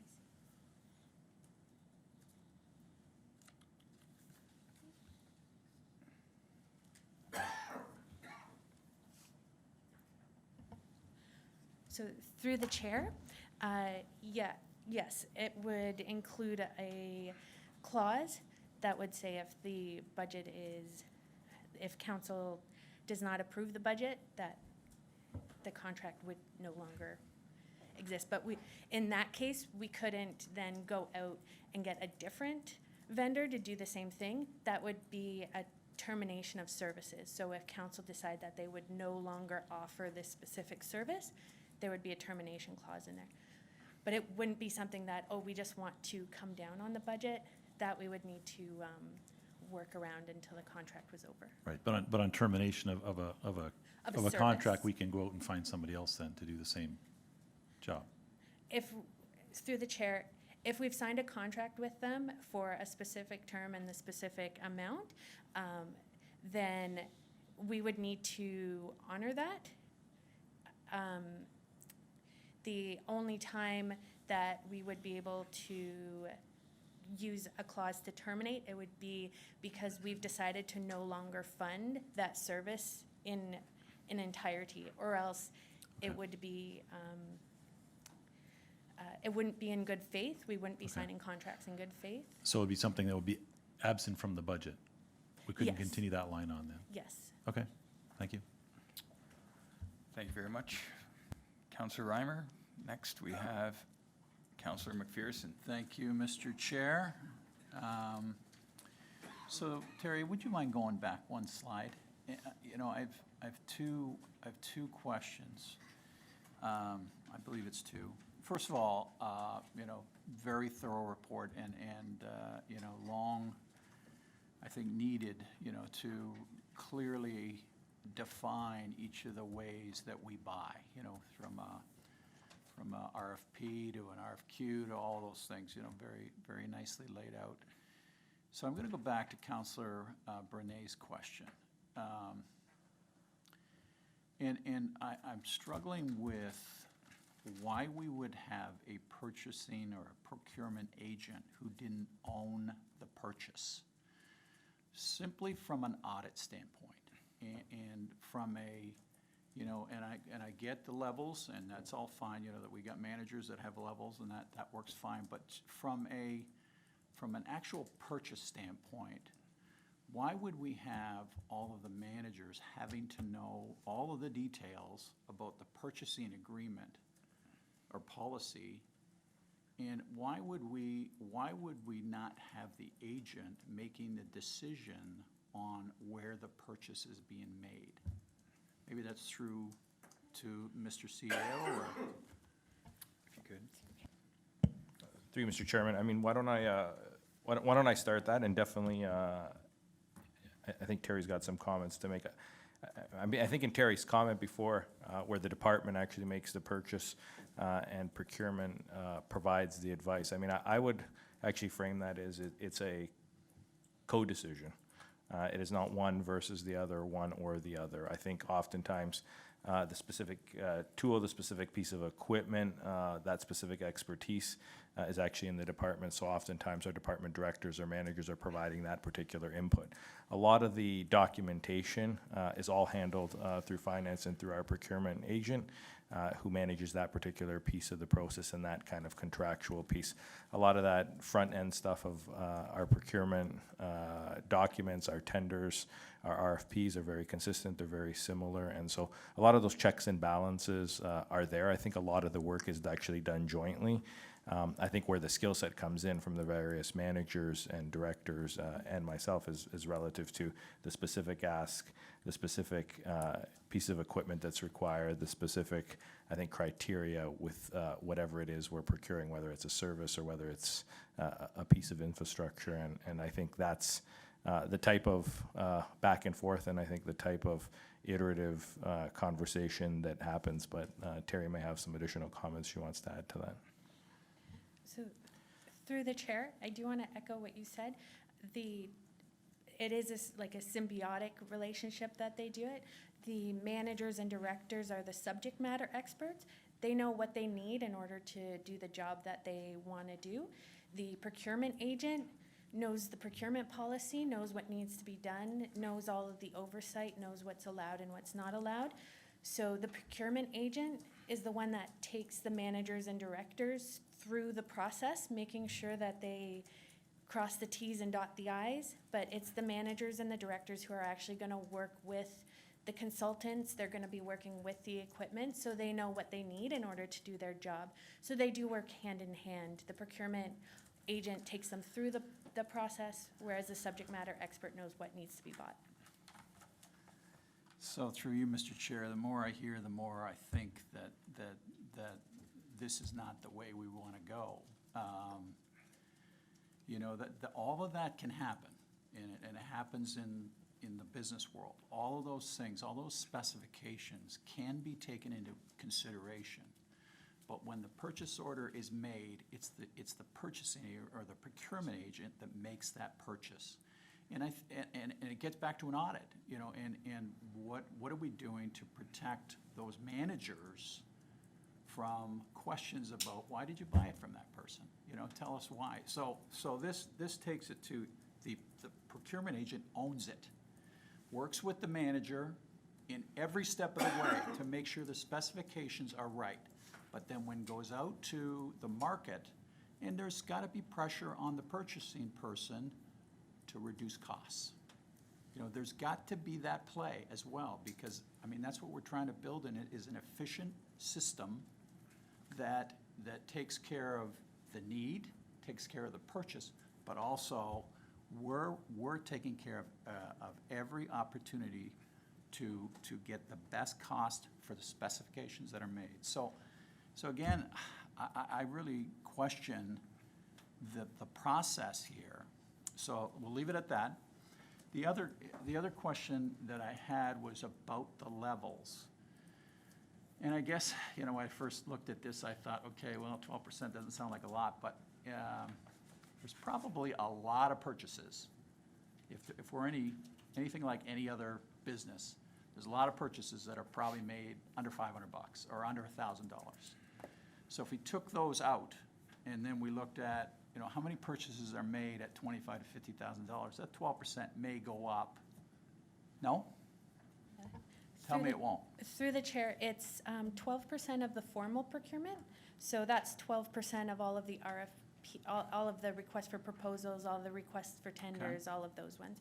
So that 12%, in 2018, we actually did about 70 formal procurement, so there was about, now I have to do it in my head, about 8%, yeah, about 8 formal procurement ones that were between the 25 and the 50. So that's what formal procurement is? Yeah, that's just the okay. formal procurement. So, okay, that's fine.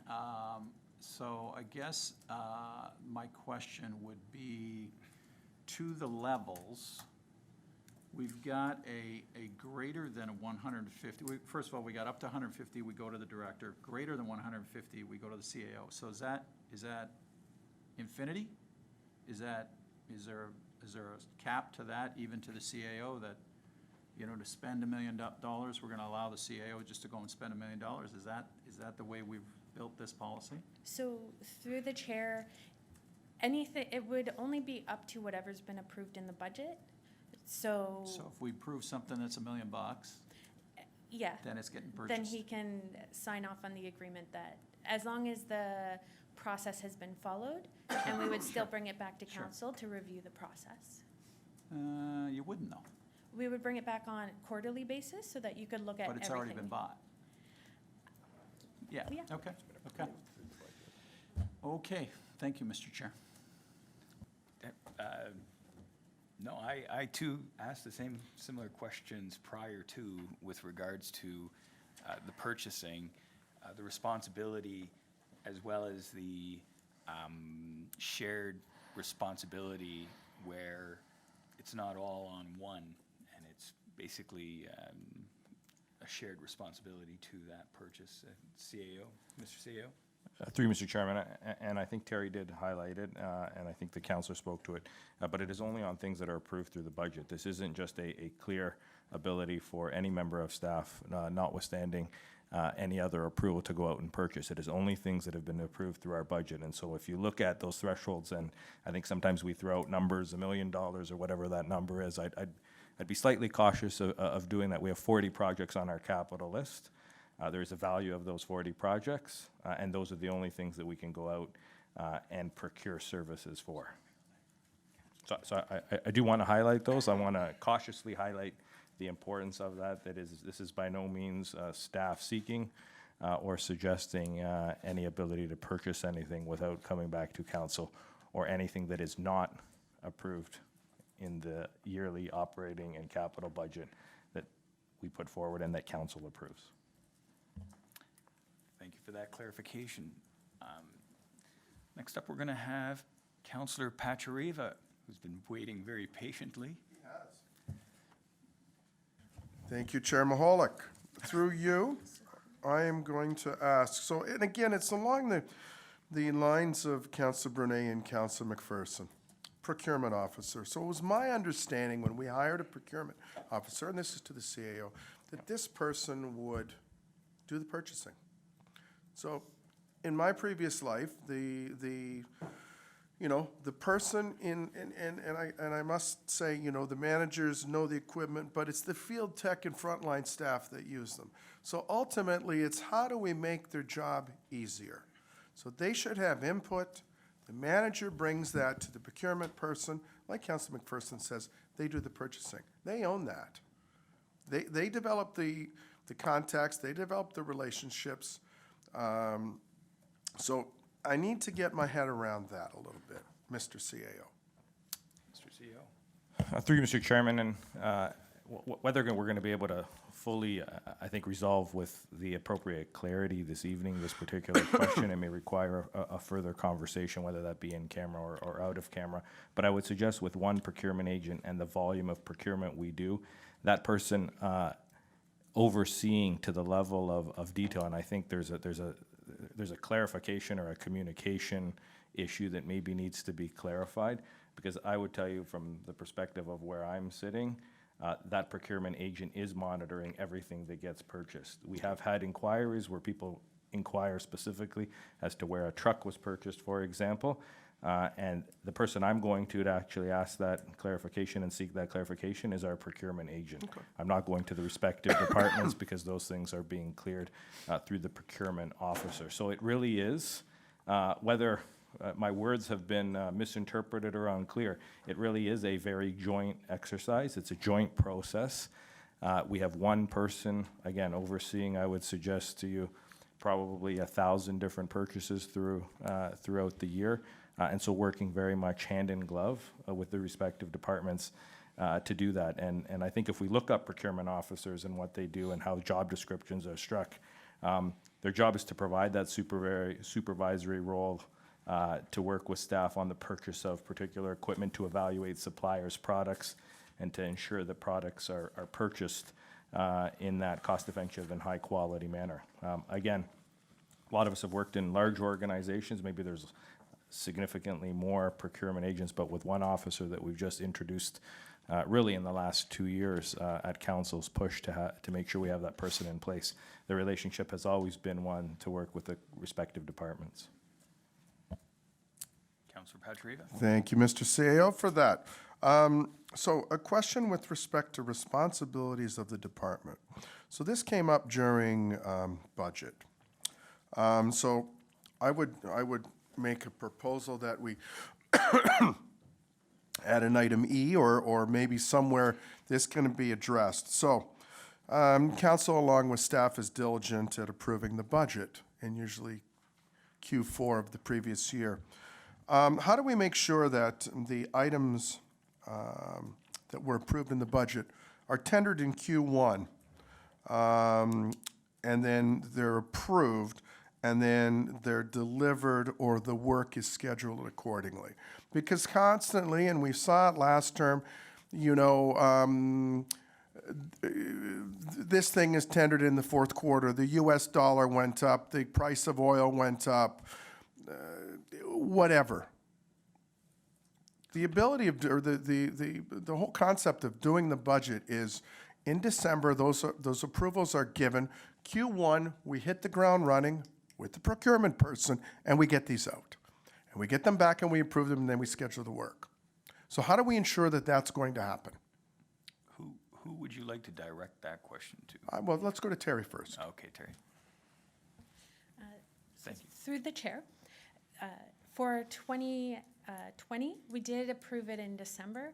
For 2019, we didn't approve it until, I believe, February or a little bit later. So that's one reason. For some procurement items, there's a specific time when it's best to procure it. Not all of them, it's best to procure in January. But with our procurement agent now and our budget approved, she's already working diligently with all of our departments on the items that can be put out there in order to get them out for bid. One other thing that we do is we put out a notice for later procurement that outlines the various asks that we're giving to council that we can't actually procure until council approves the budget, but it makes sure that we give enough notice to the market for them to start preparing, and that lets us put the request for proposals out there sooner and get the response back sooner. One other thing in the past that another reason why we've asked for the authority to move ahead without the award reports is that it does take quite a bit of time to prepare the report. It needs to come to council first and then, to a committee first and then come to council. So that would add an extra month onto any procurement item that we were working on, in addition to the time that it takes to put it out to market, to get the responses, to do all of the evaluations and that sort of thing. So having the ability to directly award contracts would speed up the process as well for getting the projects moving. Okay, I understand that every 4 years, because of the election process, you're behind. But, you know, the Lincoln Avenue water main project was tendered in Q4. We got 2 bidders and the price was through the roof. So it's things like that. It's things like fire trucks being purchased in the fourth quarter, knowing that the dollar is rising. Like, I want to see a stop to that. That's where I'm going with this, is that, you know, with now with the change too, that we've got committee of the whole. So now we're meeting every 3 weeks. So we can turn things around. There's not that month lag. So from council's standpoint, I'm looking for efficiency and transparency. Through the chair, I agree with you, and our procurement agent is now set up and ready to go. Okay. We now have a process that we can follow in order to get those moving a little bit faster than they have in the past. Okay, I look forward to that. Thanks, Terry. And then Mr. Kokopoulos had mentioned about it in the cooperative purchasing and the bulk buying. Is there any specific limits set to that? Or do the limits, the 25 to 50, 100 to 150 apply to that, knowing it's a bulk purchase and probably those values are higher? How do we ascertain that? So through the chair, they would be, they would need to follow the same limits that are set for any other contract. The fact that they're being bought in bulk, we would normally buy the same amount. It's just when we're purchasing with other municipalities or other agencies, because it's so much more, we get a lower price, and that might actually reduce the limit that it needs to go into. So Okay. it would follow the same. Okay, through you, Chair, number 14, supplier performance evaluation. So number C talks about performance issues and contacting the supplier in the purchasing department. And what about council? Is council not looped into that to be told about performance issues? Because contracts are delivered based on performance. If performance isn't being met, at some point it has to come back and the buck stops with council. So if you've awarded a contract, it's not being met, the parameters aren't being met, we need to speak to that. So wondering where we'll be brought in on that part number C. So through the chair, in the past, we haven't yet had a performance that required us to use this provision. However, in the future, we could bring back these items as part of the regular procurement activity reporting. Okay, having been on council the longest, we've had this with grass cutting and numerous other things where it was laid out and it wasn't being met, and we had to make a change to ensure that what we had said was going to be done was going to be done. And one last question. Yes? Hold that thought. Okay. I'm going to let the CAO weigh in. Okay, thank you. Through you, Mr. Chair, I wanted to echo, I think, your comments and where our treasurer was going. I think in that case where we do have non-performers or we have to, for whatever reason, make a change, we would definitely be coming to council and we would be sharing a lot of that information in camera with council and highlighting the reasons for that particular change. But if I could just provide a comment, with respect to procurement, and I think generally how we do try to tackle it and speed and efficiency with which we do it. One of the things that I work on with the senior leadership team is very specifically when we're going through the budget process, we know the things, I think, where we need to do some of that preparatory work, where we need to get some of those documents in order. And so even as we're going through the budget process before things are officially approved, we're trying to do that. And again, our procurement agent is working with the various business units. She's not necessarily a subject matter expert, nor do we want her to be in each of the areas. And so I think at times it is about effectively managing our procurement documents and making sure they're there. So we will get better. We will get, I think, quicker and having a joint procurement function with the various other municipalities, I think also will help that. Okay. Okay, you have definitely prepared yourself this round. I've been sick for the last I'm week, very Chairman, and impressed. went through this with a fine-tooth comb. So I have one more, may I? And then I'll come back in? One more. Okay, thank you. I thank you for your indulgence. Number 17, with respect to no local preference, let me better understand this. So, from a farmer's market to a BIA, we promote shop local. Now, I'm not saying we go with the local person because we're bound to the lowest price, but we still need to give the opportunity to that. So in this whole competitive bid thing, by just placing it on, the bidding site, would we not reach out to locals or surrounding areas to get that more than 3? So walk me through this because I find it troubling. Not that we're going to award it and the preference, but just we need to get it in their hands in some way, shape, or form. Mr. Walla?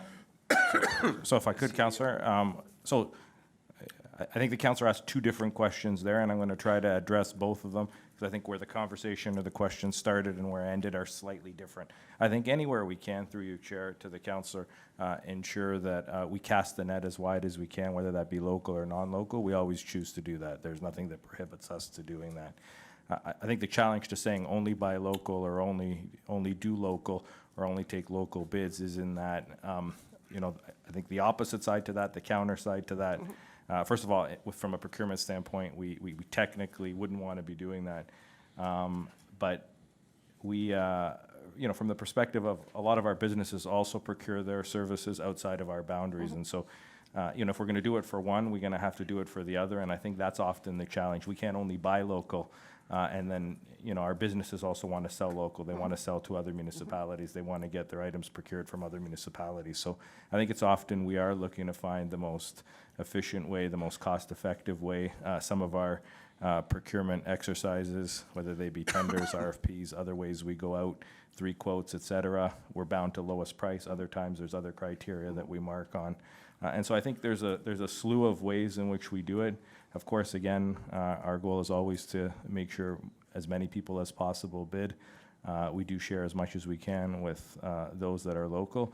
But in terms of only procuring from local, that isn't the process that municipalities are undertaking, because I think similarly, we wouldn't limit our businesses who are local to only sell their services locally as well. No, I appreciate that. As long as there's an opportunity to get in the game, and it's because and not looking at it as a one-size-fits-all approach and going back to, to before you were here and, the construction of the Fleming Center, and there was a local contractor that was coming forward with an in-kind that we didn't consider. So it's things like that that I want to make sure when we're looking at things, doesn't matter where it comes from, it's considered. So thank you.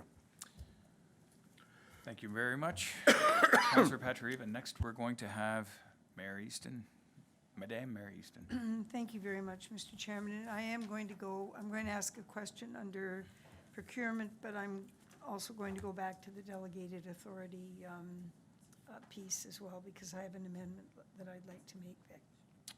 So let me say, Mr. Chairman, that, Excuse me, but let me, correct me, you're going to come back to the I have an delegated amendment. authority for the next report, or you're going to speak to that Yeah, question now?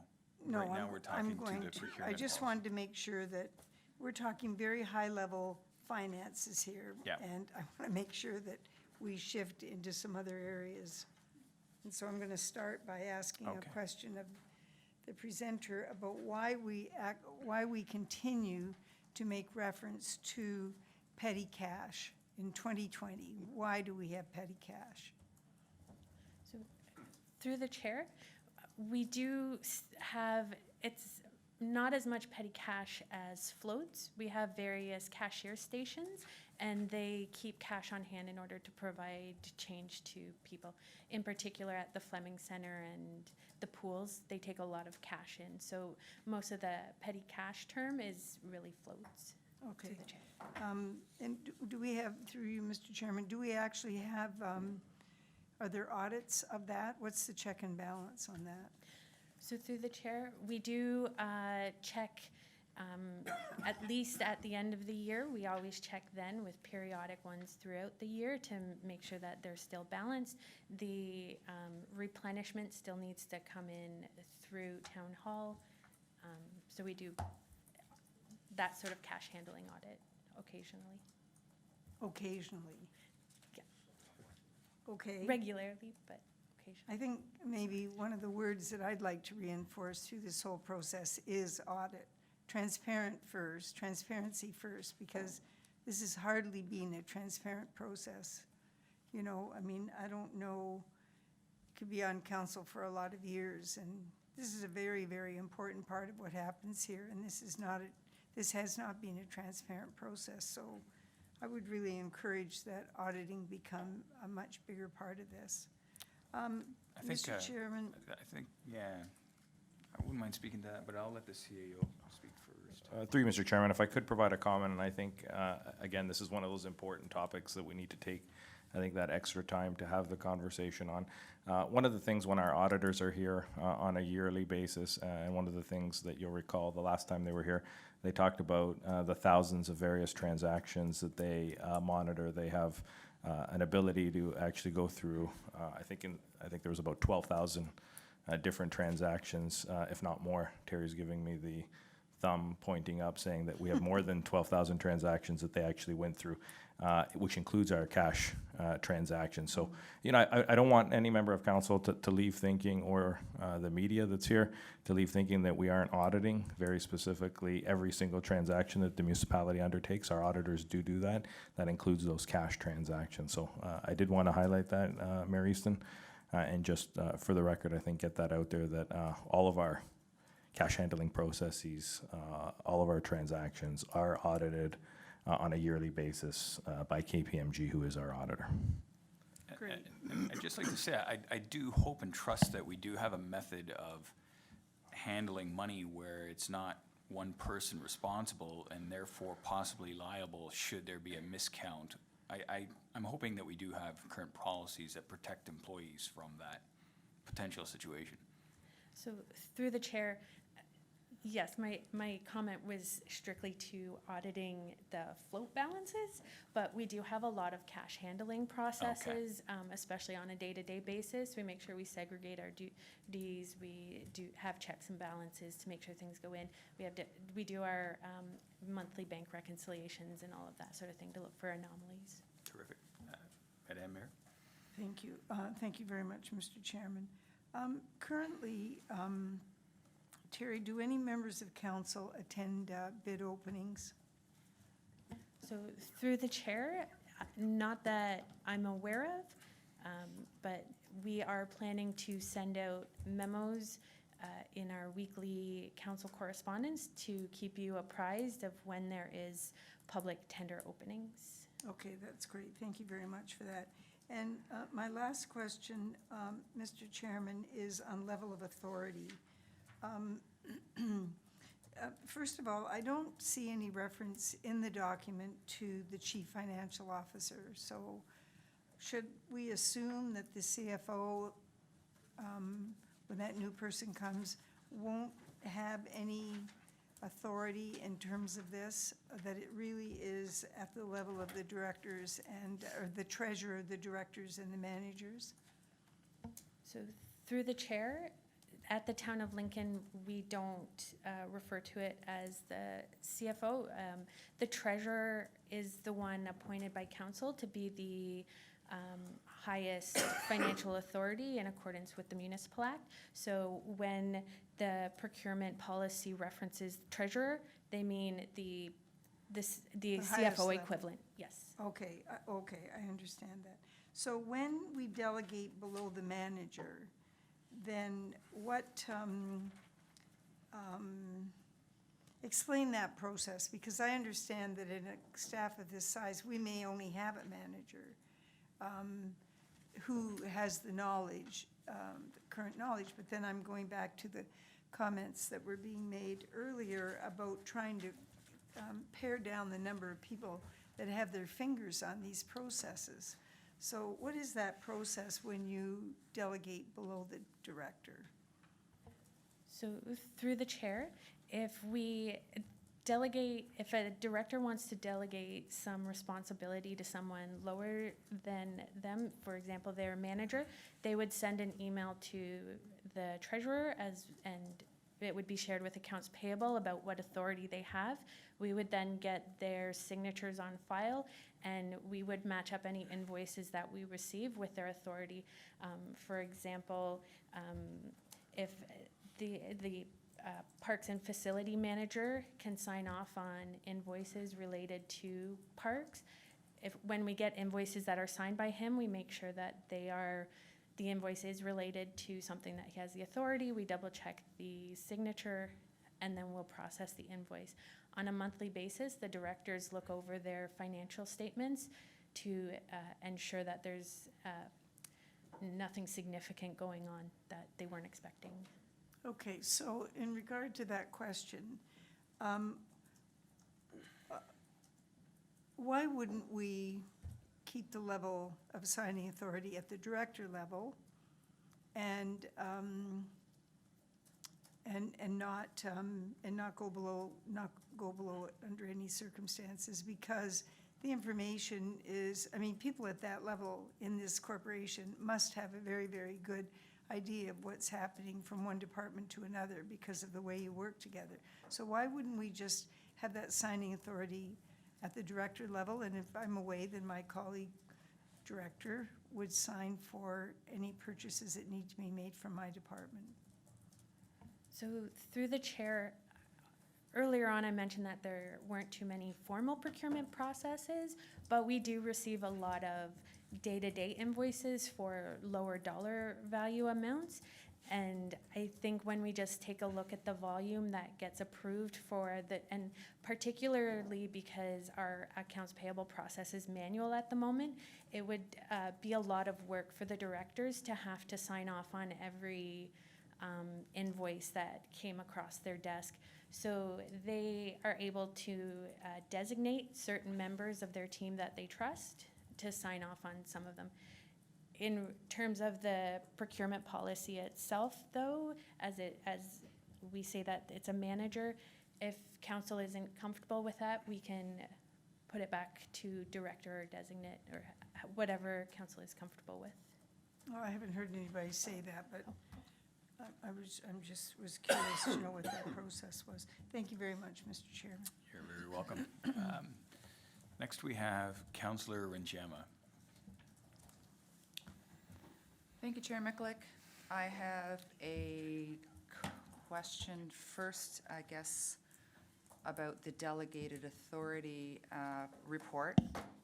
On page, no, but I have heard questions, through you, Mr. Chair, if it's all right. Yeah. I have heard questions relating to the delegated authority. We haven't got to that Okay, I can wait. piece yet. That's fine. We will get there, and we're expecting further questions regarding That's fine. pertaining I that have a report. question about the procurement policy then, just let me open it up.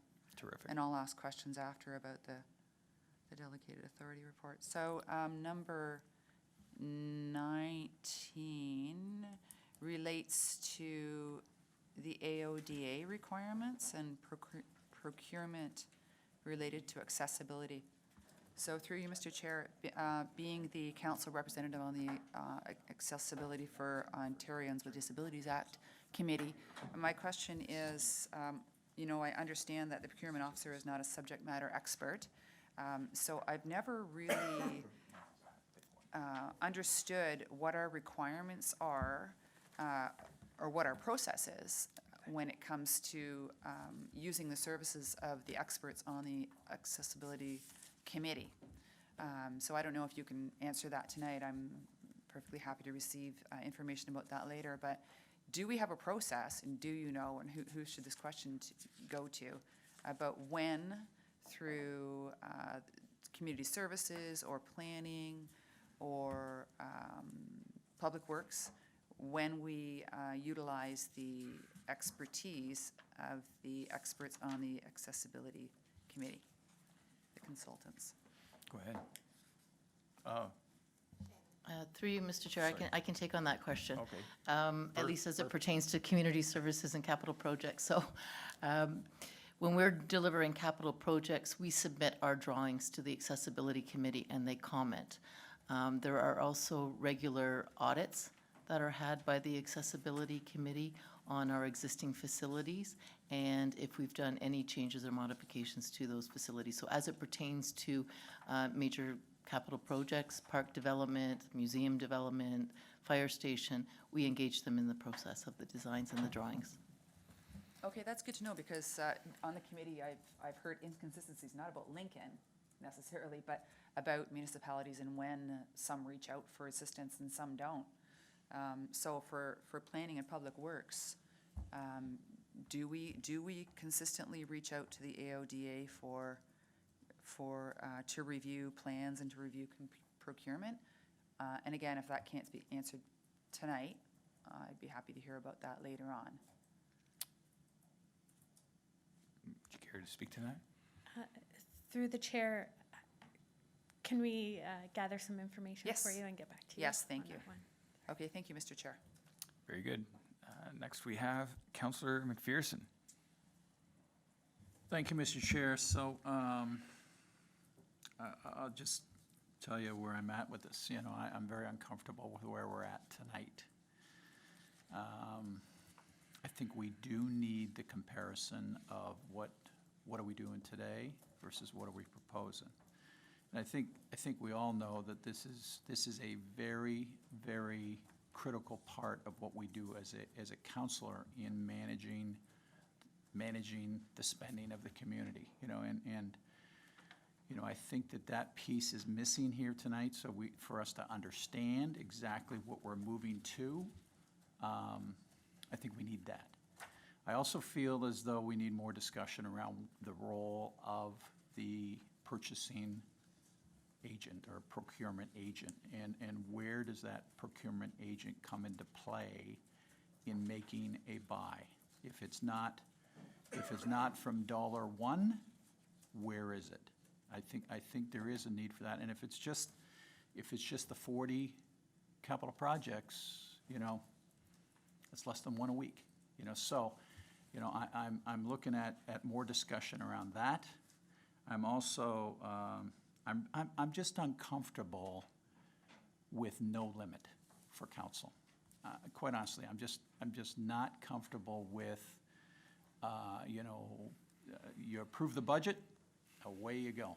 I just feel as though we need to have, and I don't know what the number is, but we need to have some kind of approval process when it gets over that number. So tonight, that's where I'm at. I really want us to do the right thing here, to get this right, and then, obviously move on and sign off on it. But tonight, I just don't have the information that I need to support it. Thank you, Mr. Chair. Mr. CAO wants to, Mr. Kakopoulos wants to. Through you, Mr. Chairman, I think to the councillor's question, absolutely, I think the current version and the updated version of bylaws and policies is absolutely appropriate, and we can bring that back to the next committee.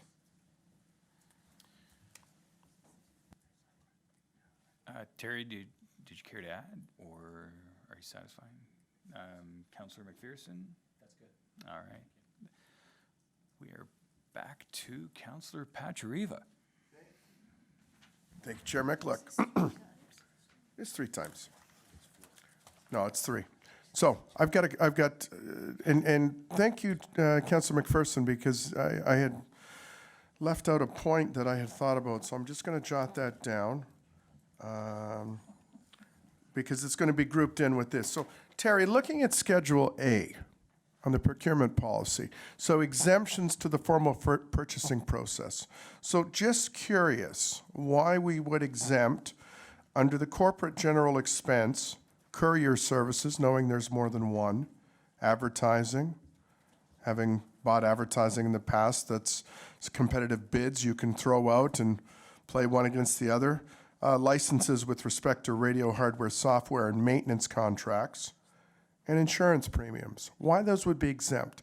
Because those are things that we would want to occasionally look at and put out for an RFP or RFQ, and yeah. So through the chair, some of these are in there due to the fast turnaround nature of it. For advertising, even though, you can do a contract that's gonna be really long, a lot of them, you wanna do this radio, this news, specific things where you don't really need to put it out to market. But just because it's on the exemption list doesn't mean that we don't always, that we never follow the formal purchasing policy, in particular because of the insurance premiums. The only thing with it is that on a year-to-year basis, we don't have to go out every year. We Okay, can yeah. follow it. Okay, and just one other one under, Hold that oh, thought. okay, sure. Through you, Mr. Chairman, I think, again, just to provide clarity, knowing the importance of some of these issues, when we look at that subsection there where you pointed out insurance premiums, Councillor, I just want to make it clear, and I think Terry did, but that is not to seek a new insurance provider.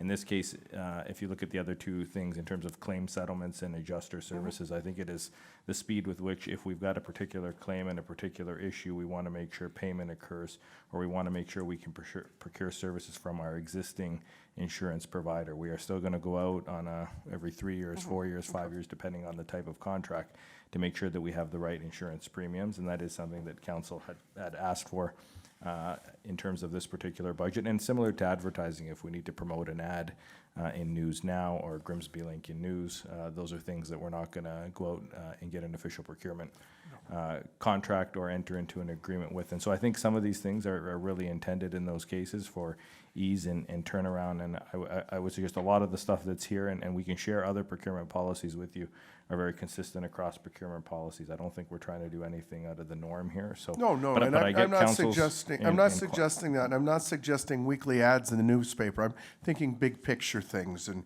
exactly, and documents. And my last question, and I promise, and Councillor McPherson reminding me about this because we talked about budget. So we talked about 40 items in the capital budget, and we had a really good discussion about contingencies.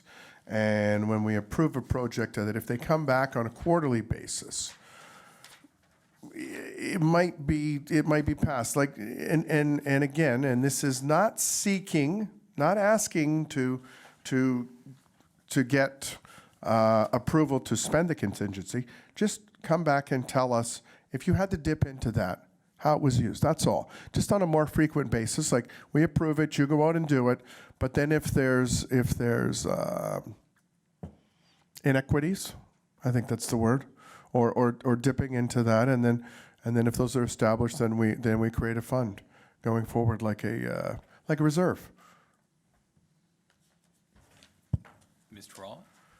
So, through the chair, on an annual basis, we do approve the capital projects, and anything that's not spent, whether it was contingency fund or something else, it goes into the tax stabilization reserve. So we do keep those in a reserve for later.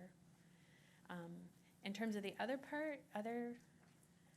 items, I think it'll require a little more discussion about it, so that we can get it right for what you need.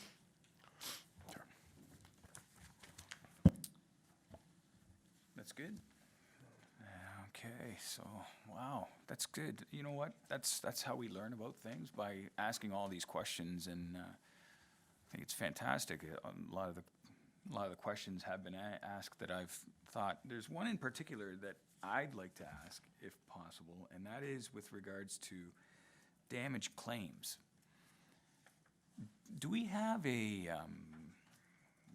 amount that damage claims can be $50, they could be $5,000. Do we have a set amount, or do we have an approved amount as far as damage claims? I'm assuming this is with regards to damage to cars with potholes or with this sort of thing. So do we have an amount or policy with regards to damage claims, and do we track them as well? So through you, Thank to you. you, we do have an adjuster who deals with all of our claims for us. He does the investigation to see if there was any merit to the claim that's being made, and then recommends whether we pay the claim or whether we deny it. So it's more based on whether industry standards, whether the insurance adjuster feels that it's an appropriate amount to pay. Okay, very good. So I think in wrapping this portion of the discussion up, it's fantastic we have a procurement officer or an agent that works with department heads, as well as our CAO and the mayor perhaps. I don't think we're looking for this person to go to Walmart and coupon clip and look for the best deal when it comes to trivial aspects of the conduct of business. So we're hoping that we do get the best value for the taxpayer moving forward. Any other comments? All right, so.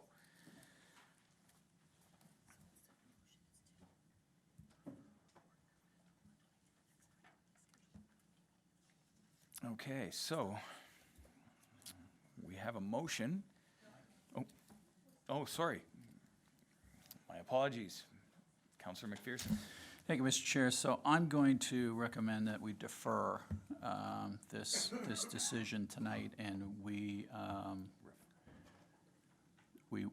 ask the staff to take into consideration the discussions that we had here tonight and come back with recommendations around some of those discussions.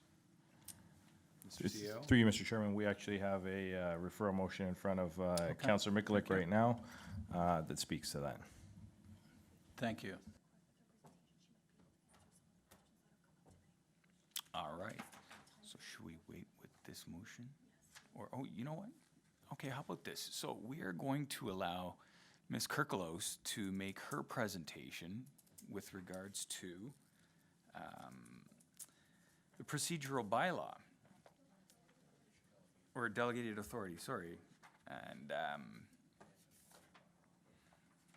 And perhaps some of the questions and concerns that we have will be addressed within that presentation that will allow us to move forward. Ms. Kirklos. Thank you, through you, Mr. Chair. So I've put together some slides to briefly explain the delegated authority to accompany the report. I'll begin with what is a delegated authority. The Municipal Act 2001, as amended, requires a municipality to adopt and maintain a policy with respect to delegation of its powers and duties. And examples of those are close a highway temporarily, agreements, and licensing. In order to contribute to the efficient management of the town while still adhering to the principles of accountability and transparency, Council may, from time to time, delegate certain powers and duties and functions to staff. This delegated authority should be exercised in a manner that is accountable and transparent. Delegation builds on a municipality's authority to help with local decision-making. It also has, council retains the authority to make or reconsider at any time without notice, revoke any delegated power that has been delegated pursuant to the bylaw. What powers can't be delegated pursuant to the Municipal Act? Those were briefly explained in the report as well as in the policy itself. The power to appoint or remove from office statutory officers of the municipality whose appointment is required by the Municipal Act. You cannot delegate that authority. The power to pass a bylaw for municipal taxation or tax collection. The power to incorporate municipal corporations. The power to adopt an official plan or amendment to an official plan under the Planning Act. The power to pass a zoning bylaw under the Planning Act. The power to pass a bylaw related to small business counseling and municipal capital facilities. The power to adopt a community improvement plan. The power to adopt or amend the budget of the municipality, and any other power or duty that may be prescribed. Those are things that you cannot delegate to staff. So a little bit on the background. Council approved a delegation of powers and duties policy in 2007. It's been recommended that policies usually require review every term of council or every 5 years. The current 2007 policy is vague in nature. For example, general municipal administrative matters delegated to various staff. It's not clear, it's not transparent, and quite frankly, it's not accountable. It's not describing what it is that's been delegated and to who it's been delegated and under what prescribed authority. This is not clear as to who, what, where, when, why, and under what authority if legislated, as I've just briefly explained. Throughout the years, there have been additional delegated authority granted to staff in various bylaws, and it's never been contained in one document. I would also like to add that the policy was passed, but there was never a bylaw attached to it. There was a chart that delegated certain powers, as you'll see, that was attached to the report under Appendix A. My recommendation is to adopt a policy separate to the bylaw. So at present, we find ourselves that staff have met with all departments, reviewed the current delegated authority that has been granted, as well as proposed new delegated authority based on routine operational items that are appropriate.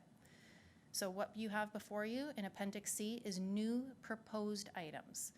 We're not talking about previously delegated items, we're talking about new proposed. That's in the Appendix C today. Staff also researched small to mid-sized municipalities that had recently approved and updated their delegated authority. I only looked at 2016 and above. I didn't look at anything else past that. And some of the municipalities, this is not a full list, but ones that I'd like to highlight, I concentrated on were the City of Cambridge. They recently just passed theirs this past December. City of Stratford, Town of Ajax, Town of Caledon, Town of Amherstburg, City of Guelph, City of Richmond Hill, Township of Georgian Bay, and City of Vaughan. Currently, there are routine operational reports. Those reports take time to write. It takes up almost 2 months sometimes to write a report, to do research, and to go out and get that information and come back with an informed report to council. That also takes up time at committee level, where these are routine in nature, and therefore these are appropriate to delegate to staff.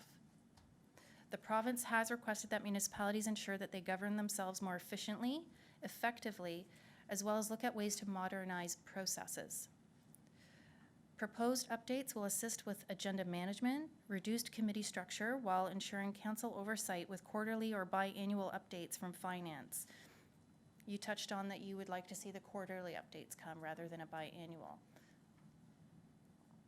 However, that does not preclude from a report going forward if there is already delegated authority being granted.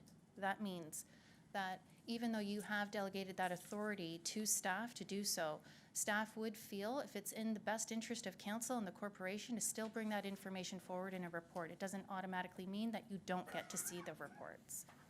It might just be, maybe it's a sensitive topic, a sensitive nature, or high-profile nature. You would still like to see that report come forward, and that would be in conjunction with having those discussions with the CAO. Staff will be accountable and transparent in that there will be an ongoing document kept up to date and easy to locate by consolidating all delegated authority into one document. And that is the end of the presentation. Okay, I'm just going to check with one of the clerks.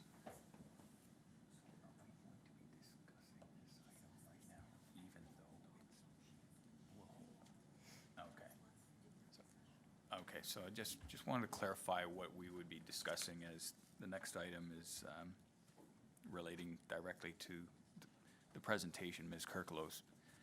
So we're going to discuss her presentation at this time. I have, first up is Councillor Brunet. Thank you, Chair Michalak. Through you to the clerk. Julie, thank you for this report. I have a couple questions before I get into that. I'm just wondering if you could, and obviously this predates you, but so we're talking about a report that had an attachment that was approved in 2007, but in the report on page 22, it talks about an update that occurred in March of 2011. I'm wondering if you could comment to what that was, like, so was there an update, or are we actually looking at something that was 2007? So I can tell you that the policy itself and the chart was never updated. So although council has approved various delegated authority to staff, and I have the consolidated list, however, I will say that the policy itself was never updated or brought forward with those changes to council. So to be honest with you, I'm not sure. Okay. So it's not a big deal. I just wanted to just clarify that to see if you knew. So, you know, God forbid, we know that recently we went through some issues about record keeping with outside agencies, boards, and committees. So I'm wondering if you could just speak to how you and I had some dialogue earlier today about this report, and I appreciate your time. I'm just wondering if you could speak to, from your position as the legislative head of this municipality, just how this ties us up nicely in terms of a record keeping as we move forward. Through the chair to Councillor Brunet, thank you for that question. So I just want to reiterate that the new policy template that you have before you, which is Appendix B, if you wanted to switch to that, we've made it a little bit more clear.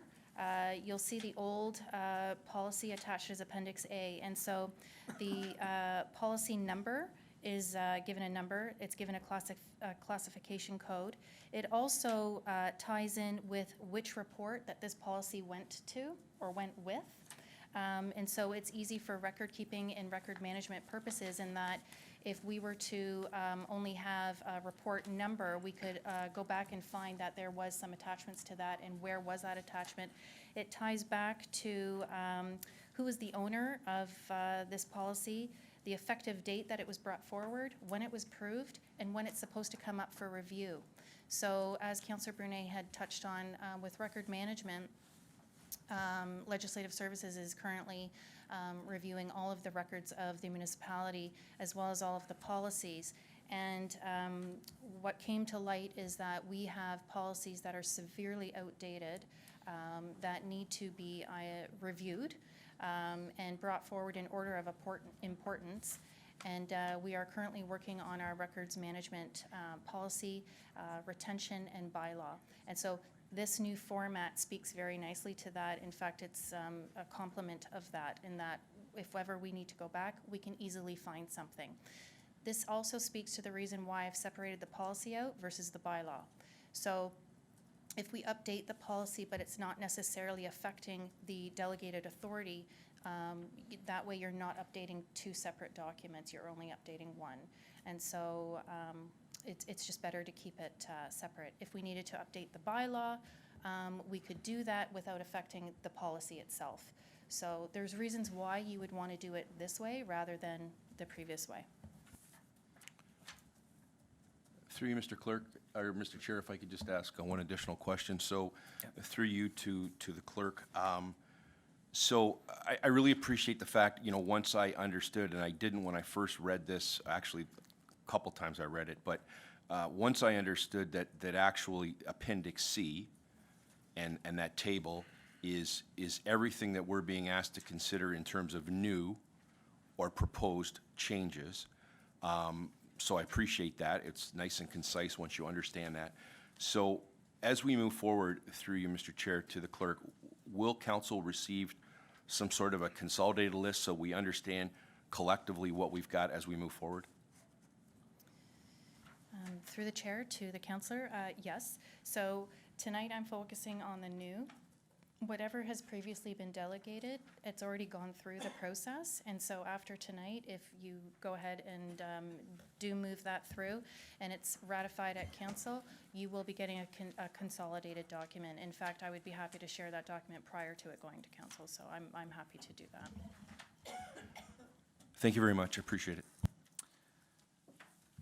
Next up, we have Councillor Renchema. Thank you, Chair Mikulik. On page 3, on the last paragraph under that bulleted list, that powers that cannot be delegated and remain with council include. So under that bulleted list, the paragraph says that council can revoke, take back a delegation unless the original delegation bylaw specifically limits the power of council to revoke it. Is there anything, anywhere that specifically limits our power to revoke a delegation?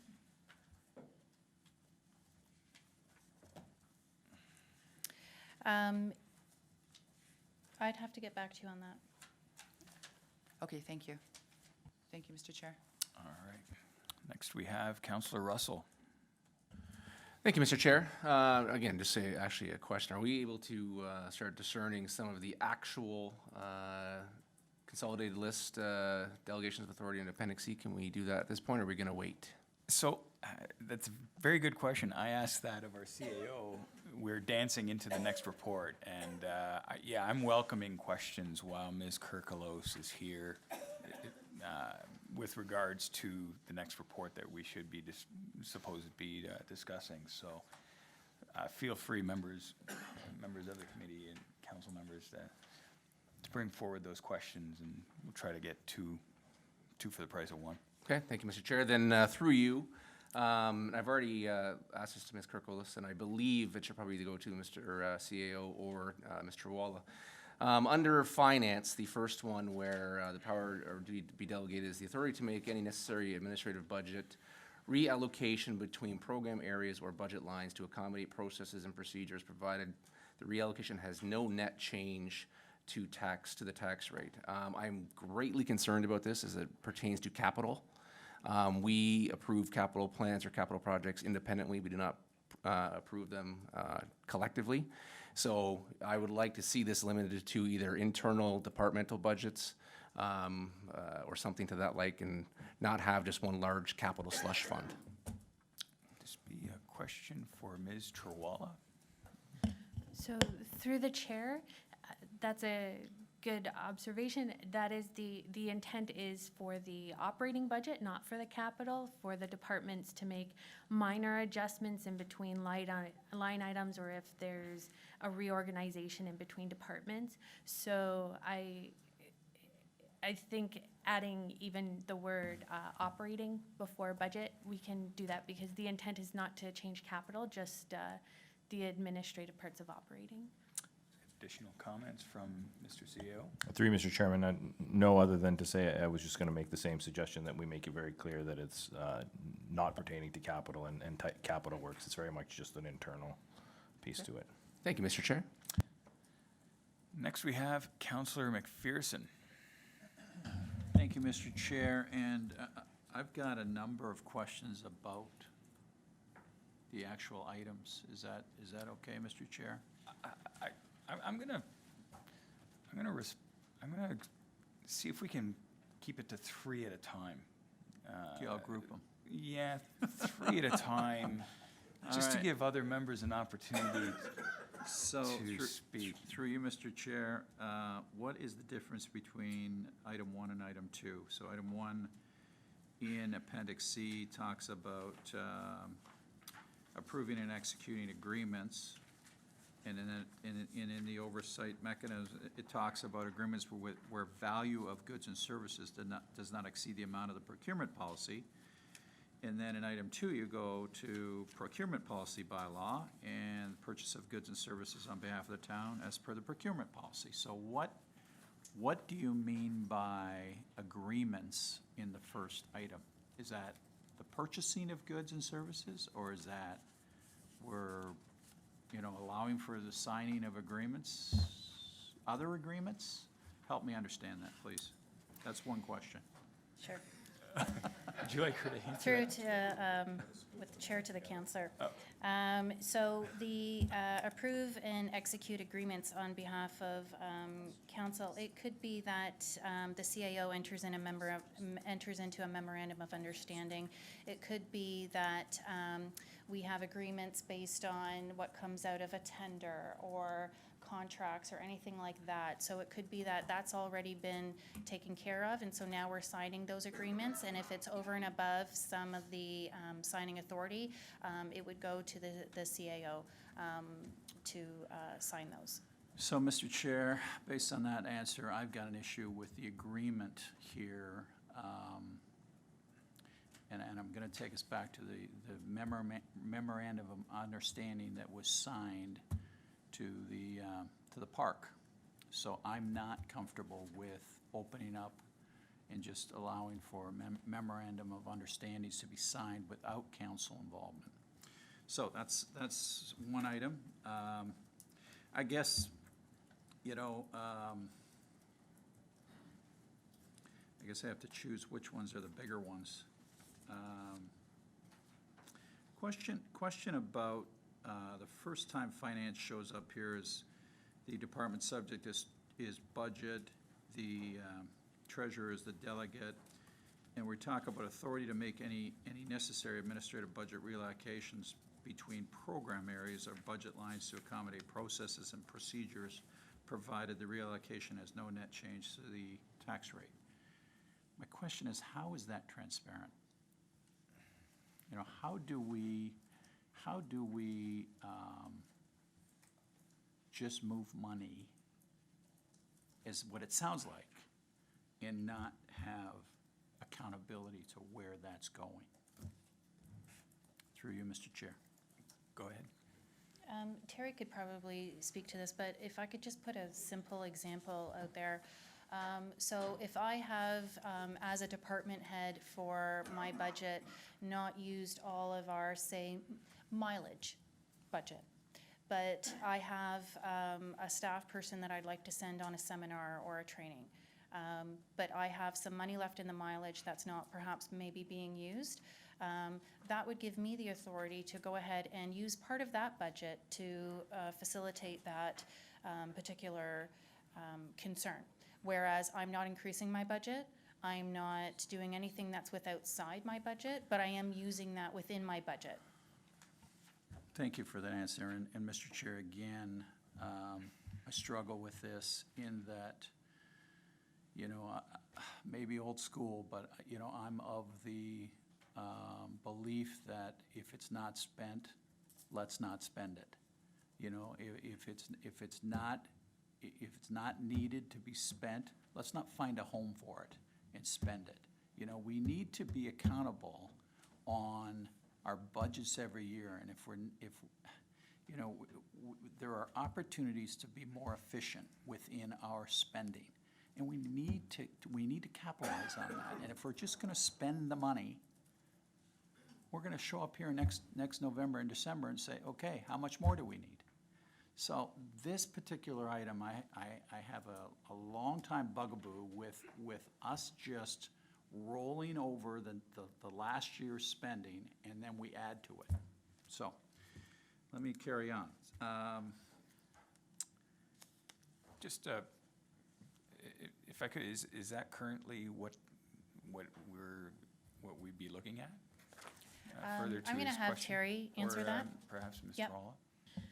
So through the chair, just a few things. So it's not necessarily that we find a surplus and we want to spend it somewhere. It's more often the opposite, where our winter maintenance goes over and we have nowhere, we go over budget, and we want to make sure that we stay within our bottom line. So what we would do is discuss with SMT and with the directors to see if there is a surplus anywhere that can go towards helping us make sure that we don't go over budget on the bottom line. We currently do it through the restated budget that you see when we do the budget, but that's more of an informal process, just so that we have a way of monitoring how we've allocated surpluses, so that we're not going over budget. Another example would be if we had a reorganization.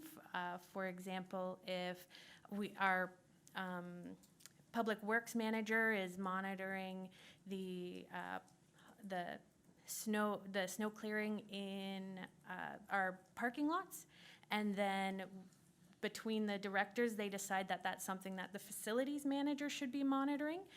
We don't want to just leave the budget under Public Works and have it show up there when it's a different manager that's going to be monitoring it. So we would do a budget adjustment to move that budget under facilities instead of being under Public Works, so that the manager who's in charge of it can actually see it. But it also wouldn't be a willy-nilly one. When I do the quarterly financial updates, I can bring back those budget adjustments that have been made so that you can see them. And it helps that to explain what the variances are. So, Mr. Chair, thank you, Terry, for that. So, you know, the ask is very broad. It's very broad. You know, to your first example, as I understand it, we have a 3-year average that we work with. And I don't see any reason why we wouldn't come back at the end of the year saying, you know what, we had a very snowy year. We overspent that. Okay, we understand that. Let's not go looking for that money elsewhere. We understand why this particular year we spent too much. This year we might not spend enough. So that particular example, that's exactly why I'm questioning this, is why are we massaging budgets that why don't we show the true spend at the end of the year, and we can explain it? So I'm gonna move on. No, that's interesting point, no. You know, so the other one, if I have to select a top 3, was with regards to finance and investment funds, which is the treasurer delegate, enter into agreements to invest in joint municipal investment funds. And I wonder if, didn't we just talk about this? And didn't we talk about council going into a council of the whole training session on investments? Through you, Mr. Chair. I'll put that question to either Ms. Kirklos or. Through you, Mr. Chair, why don't I answer that? Yes, we did. We did actually suggest that we would have a workshop as it pertains to investments to give council a better understanding of that. If I could speak specifically to this, I don't think it's to remove council's authority to make investments. I think it's within that investment portfolio, those things that sometimes come to us in the immediacy where a decision is required. So similar to the procurement bylaw, where I think there's an immediacy to whether it be insurance premiums or that quick turnaround. I think that's what it's referencing. I don't have it again in front of me, but I can definitely speak to speak to it a little bit more if I was to review it. But my understanding is it's not to relinquish and limit council's control to make investments. Council's investment portfolio is under council's purview, and that would continue. So, Mr. Chair, I would suggest that we change the wording here, because today it says enter into agreements to invest in joint municipal investment funds. I mean, it's pretty plain to me that this is giving staff the clearance to go ahead and make the investments. So if we can make a change to the wording there so that council still holds ownership of the actual investment. Through you, Mr. Chair, we can absolutely do that. So that's, thank you, Mr. Chair. Okay. Save your next questions. We're going to go to Councillor Pachariva. Thank you, Chair McCulloch. A question, I'm gonna start back on the preamble. So on page 24, and it's just so I can figure this in my head. So, 1, 2, 3, 4. Fourth bullet point. So where the delegation of power, duty, or function is to a staff person who is no longer existing in title, the transfer of those delegations shall be given to the staff person of a similar title. Okay. What if the position has become redundant? Who has that authority? The CAO? Or where does that revert to? Or does that need to be an extra line that's added somewhere? Close. So it meant to speak to the fact that if a person leaves the municipality, that particular. Well, I get that. Yeah. Yeah. So, sorry, what is your question? Well, my question is, if there's a position that has authority that becomes redundant, where does that authority go? So the CAO has overriding Well, that's what I asked. authority on Yeah. staff. So did you want the CAO to answer that? I wasn't sure who you were Well, directing the that's question to. where, so then it reverts to the CAO. That's just, I'm looking for a little clarification. So, like, if we had a park superintendent and he had authority to sign off on XYZ and we no longer have a park superintendent, where does that go? Does it go to the CAO? Mr. Kirkhoff. Through you, Mr. Chairman. So maybe to answer the first part of that question, I think time to time titles change. I use our manager of water, which is now manager of environmental services. I think that allows that transition with respect to that particular role, that the approvals and delegated authorities that individual had previously would continue with the new title and new authority. If for some instance we were to enter into some sort of agreement, whatever that may look like, and we no longer provide water services, and that role no longer finds itself within the town of Lincoln, but we have a small segment of water and we give that to another manager, another director within the organization, the CAO could then make a judgment call, inform council, of course, as we would with any of these changes, and provide that delegated authority to that particular individual. Okay, great. And now I'm going to jump to Appendix C. So I've got a couple questions with respect to this, and maybe it's just it might be in the wording. So with respect to sponsorship agreements and the CAO and their designate, approve, coordinate, negotiate agreements between the town organizations wishing to promotional material in town facilities as per procurement policy. So, like a sponsorship agreement is sponsoring, to me, an event sponsorship. So, so then, isn't that not written in the sponsorship agreement that you shall be able to put XYZ in ABC? Yeah. Okay, because it doesn't, I know we're trying to simplify this, but some of the meaning gets lost. And again, it's back to the question that Councillor McPherson and Councillor Russell added queried with respect to the budget allocations. And, you know, we talked about snow removal. Well, we've established a snow reserve fund. So I think we need to be more specific where these salient points become apparent, because a catch-all's not doing it right now, and I think that's the apprehension of some of us around the table. And then the other one, my other one too, is I get the grow, prosper, belong, giving it to community service, but again, I'm ill at ease at the Whipple Trust Fund, and wondering too, where cemetery trust funds fall under, because in the old appendix, February 10th, so cemeteries, care, maintenance, and improvement, but it never spoke of trusts. So who has the delegation of authority on cemetery trusts? Again, going back to the Whipple Trust. Put that to Ms. Terwala, or So through the chair, the cemetery trusts, the main part of it has to stay in the trust. We can never spend the main part. The interest gets approved by council through the budget. It goes directly to our cemetery operations. Counselor? Well, yeah, and it's only supposed to be for that one cemetery. Just having been on council before, and we've talked, and something happened, and yeah, so I would rather have the,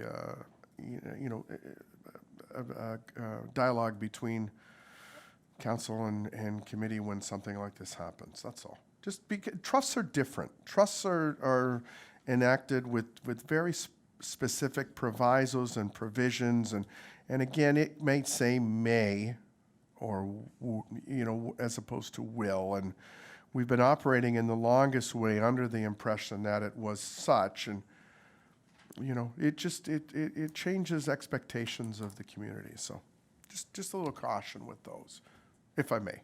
Mr. CEO. Through you, Mr. Chairman, I think there's definitely some clarification or some language clarification that we can make sure that, we make to this particular bylaw and this particular policy. I've heard a couple. I've made notes of the ones Councillor McPherson raised and now Councillor Pachariva. Yep. Great questions. Finished for now? Okay, next, Councillor Timmers. Miklick.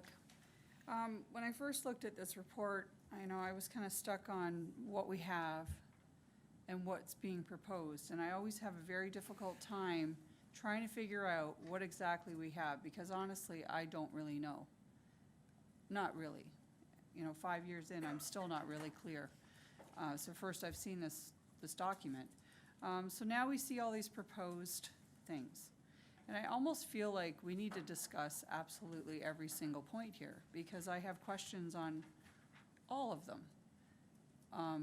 Councillor McPherson and Pachariva just brought up some that I had listed as well. The trust funds, the budget reallocations, the reserve allocations, the designates. I don't know, I just get a little unsure of how it's going to work, because there is a lot here. So I don't even know if I have any questions right now, other than I feel like we may need more discussion around this. This is a lot of changes, and it's huge, and I need to be clear in my mind. I don't know, I think all of council wants to feel clear, what are we agreeing to, and what does this mean, and how is it gonna play out, and how is it going to affect how the things are being done? So I don't really have a question, just this comment. No, it's a comment, and it's a fair one. My mic was on the whole time. Should have been. No. No, those are fair comments and views that I would share along with you. Councillor Russell. Thank you, Mr. Chair. Just a quick clarification.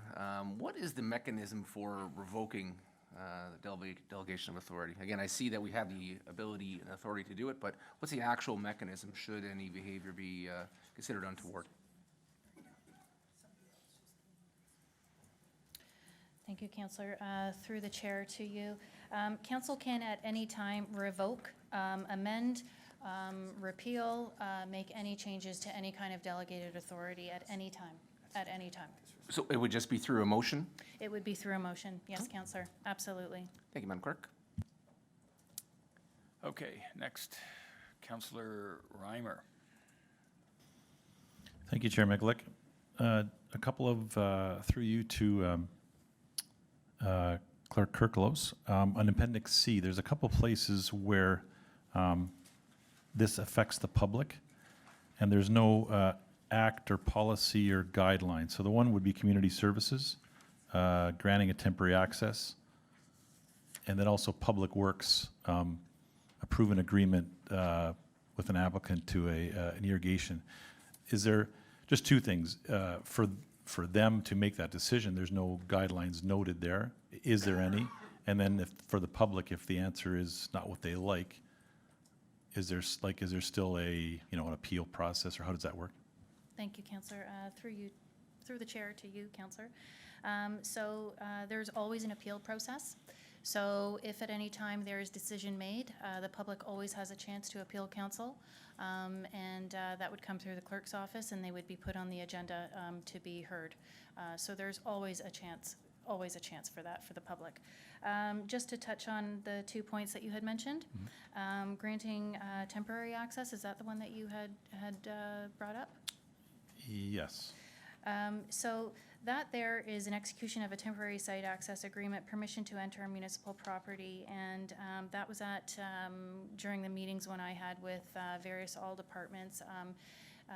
Ms. McKay could probably explain that to you, so I'll throw it over to her if you don't mind. Sure. And then we'll answer your other question. If you could. Ms. McKay? Thank you. Through you, Mr. Chair, to the councillor. So what's actually been happening is we do enter into temporary permission to enter agreements with typically contractors. So a contractor that has to do work in a site, or perhaps they have to get to another site and go through our site. And it hasn't been clear who should be signing those agreements. So it hasn't been previously captured in the delegated authority, so we want to make it clear. Should it be the CAO? Should it be the director? Should it be the manager? Because our investigation has shown that it's been a number of staff at different levels.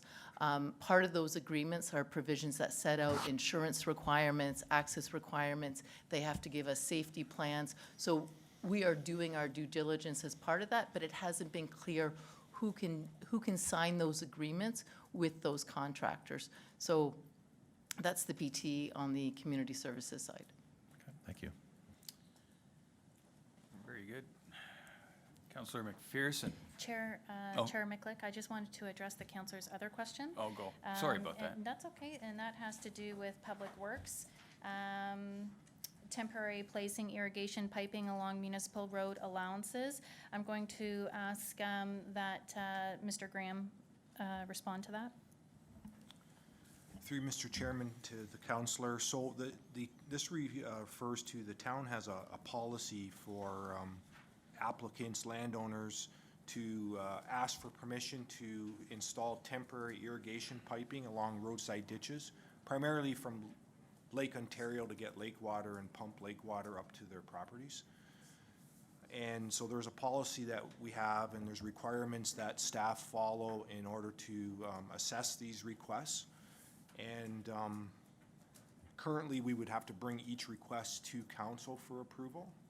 So I think we're suggesting that we could, we have a policy to follow with guidelines and requirements, and it's something we're looking at as a staff role to really speed it up, because a lot of times applicants are looking to do this work, in a more timely manner when there's drought conditions, that kind of stuff. Yeah. So just further to that, if I may, Sure, absolutely. Chair Mikulik, just through you to Director McKay and Graham, there is chance for, should the answer be no to an application, there is chance for the public to appeal. Yeah. Okay. Thank you. Thank you. Councillor McPherson. Thank you, Mr. Chair. So on to second three. Yeah. Okay, I'll make it quick. So on the item of minister funding per specific policies and criteria of the respective program, and this is to do with the Grow, Prosper, Belong grant and the Whistle Trust funding. This is just one of those items that is a kind of a feel-good council item. And, I think you know, and we're never talking about a lot of money, but this is one of those ones that I think the council needs to be involved in. There may be questions when the allocation is done as to who got what and why did they get it, and, you know, that comes back to the council. And I just feel as though this item, from an annual quick report, you know, here's our recommendation, you know, let's talk about, is there others that we're in, you know, that this to me is still one of those things that council should have its stamp on. Through you, Mr. Chair. Is there a question? No, not, Okay. just a comment. The next item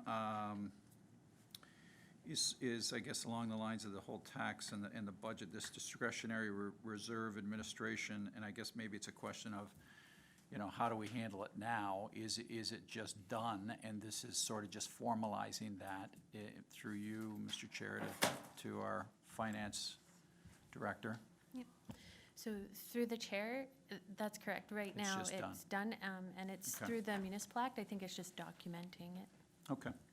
The last item I had maybe is a clarification item, and this is for the purchase of sale, Office of the CAO. And in the power duty delegated, it talks about authority to amend scheduled closing dates and conditional dates of previously council-approved agreements of purchase of sale. Then it goes on to say, provide for land purchases, land sales, leasing of town-owned property, or any other property-related transactions. So does that last piece of it mean that we're moving the decision of purchasing municipal land, buildings, whatever, out of council's responsibility? Ms. Kirkland? Clarification. Thank you for the question. Through the chair to the councillor, no. We would never do that. This would just give the CAO the authority to sign maybe the agreements or the documents that pertain to that purchase of sale, but anything to do with a purchase of sale, anything to do with property is always brought before council for approval. That would never be just given to staff person. And thank you for that explanation, and I guess I would just challenge the wording here, and that we have clarity in the wording so that it keeps with, you know, this is, I get the first part, that's fine, changing dates and whatnot, but it's that second piece leads me to believe that we may be handing over the authority to purchase. So that's it, Mr. Chair, thank you. Mr. Kirkopoulos would like to add. Through Mr. Chairman, and I think my comments are going to be a little bit more general, but there's definitely a need, I think, to clarify some of the language and make sure that the language is as tight as possible. I do want to clarify some of the comments that were made, and so I appreciate council's comments. I think it always challenges us to think better, to bring you know, reports forward, to look at efficiencies where we can. You know, I do want to, and you've heard me say this before, we have a legislative authority under the Municipal Act to balance budgets. So we don't bring, we can't run deficits, for instance, or surpluses for that matter, the way the federal government and the provincial government does. And so I think earlier, and I appreciated the councilor's comments because it gives me a chance to address them. We don't massage budgets. We always keep the taxpayer in mind when it comes to budgets. We're actively using tax dollars efficiency, and any potential surpluses in one area, I think, are used in other areas, but they're done so in a fiscally responsible manner. So I think it is important to suggest that. I mean, if I use an illustrative example, we have 800 rows of budget line items within community services alone.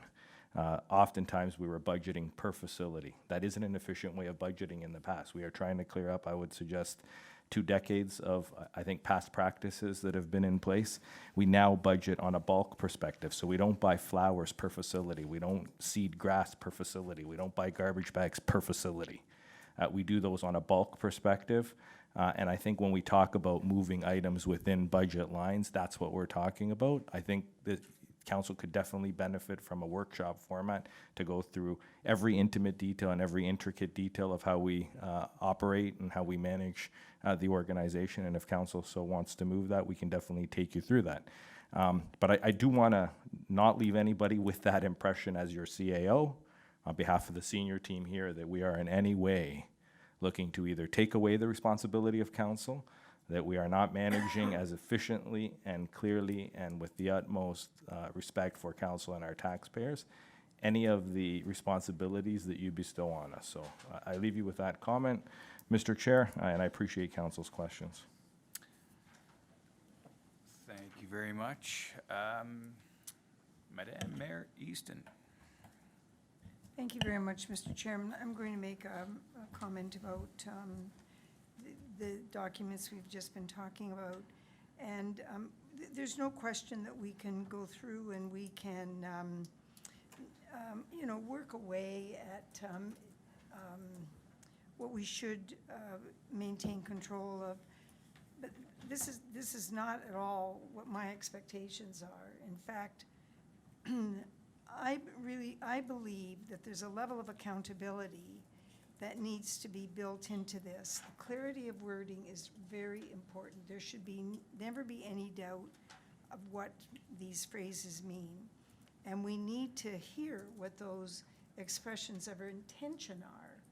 Otherwise, we don't really start from a solid service. However, if we are not tying the clarity to reporting, auditing processes, not just the auditors coming in, but when do these things get invoked and for what reason?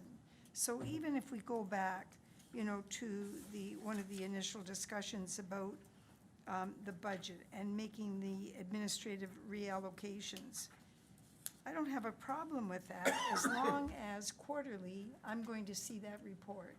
Why did you do it? You know, who is the person involved and why did that need to happen? And you get an explanation. Then, when you get a few of those reports under your belt, then we will know that we can successfully improve. Otherwise, all we're improving is putting restraints in place, but we're not getting the information that we need that will tell us whether this is a good system or not. So that's where I would like to see this go, and I'm assuming that we're going to be getting some of those clarities, and I think the discussion has been excellent. This is the first time we have done this. Let's keep that in mind, the first time. So of course we're going to ask a lot of questions. We should. But if we aren't planning to put an audit piece in process, which has been sorely lacking, we know that, but it takes resources to do that. If we're not planning to do it, we might as well leave it as it is. But at any rate, I have confidence that when the process that we're going to use is going to be more than adequate. I don't hear a thing in here about human resources. I don't know whether they have any delegated authority or not. It would seem to me that strategically, that is such an important department within the organization. My gosh, it's as important as procurement. But I don't see anything here, so I would really challenge, you know, some clarity there. So that's my comment. So, Mr. Chairman, I want to add a piece. I don't know whether this is truly an amendment, but it's an addition.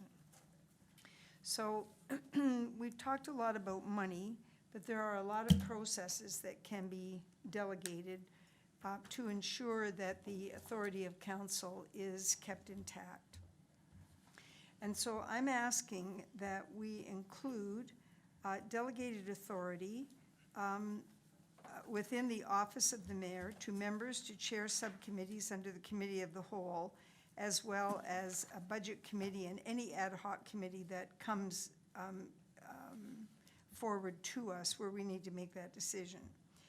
And I see this is important, starting with, when I became mayor, there was nothing written down about how any of the committees and who was going to sit on a committee or chair a committee was done. we had years of past practice. I mean, years. I think that Councillor Pachariba was the chair of Public Works for a long time. And so there was really no other opportunity for people because it was determined by the mayor's office, and that was it, and there wasn't any discussion about it. And I think we need to formalize what we're doing now, and that's why I want to see this changed.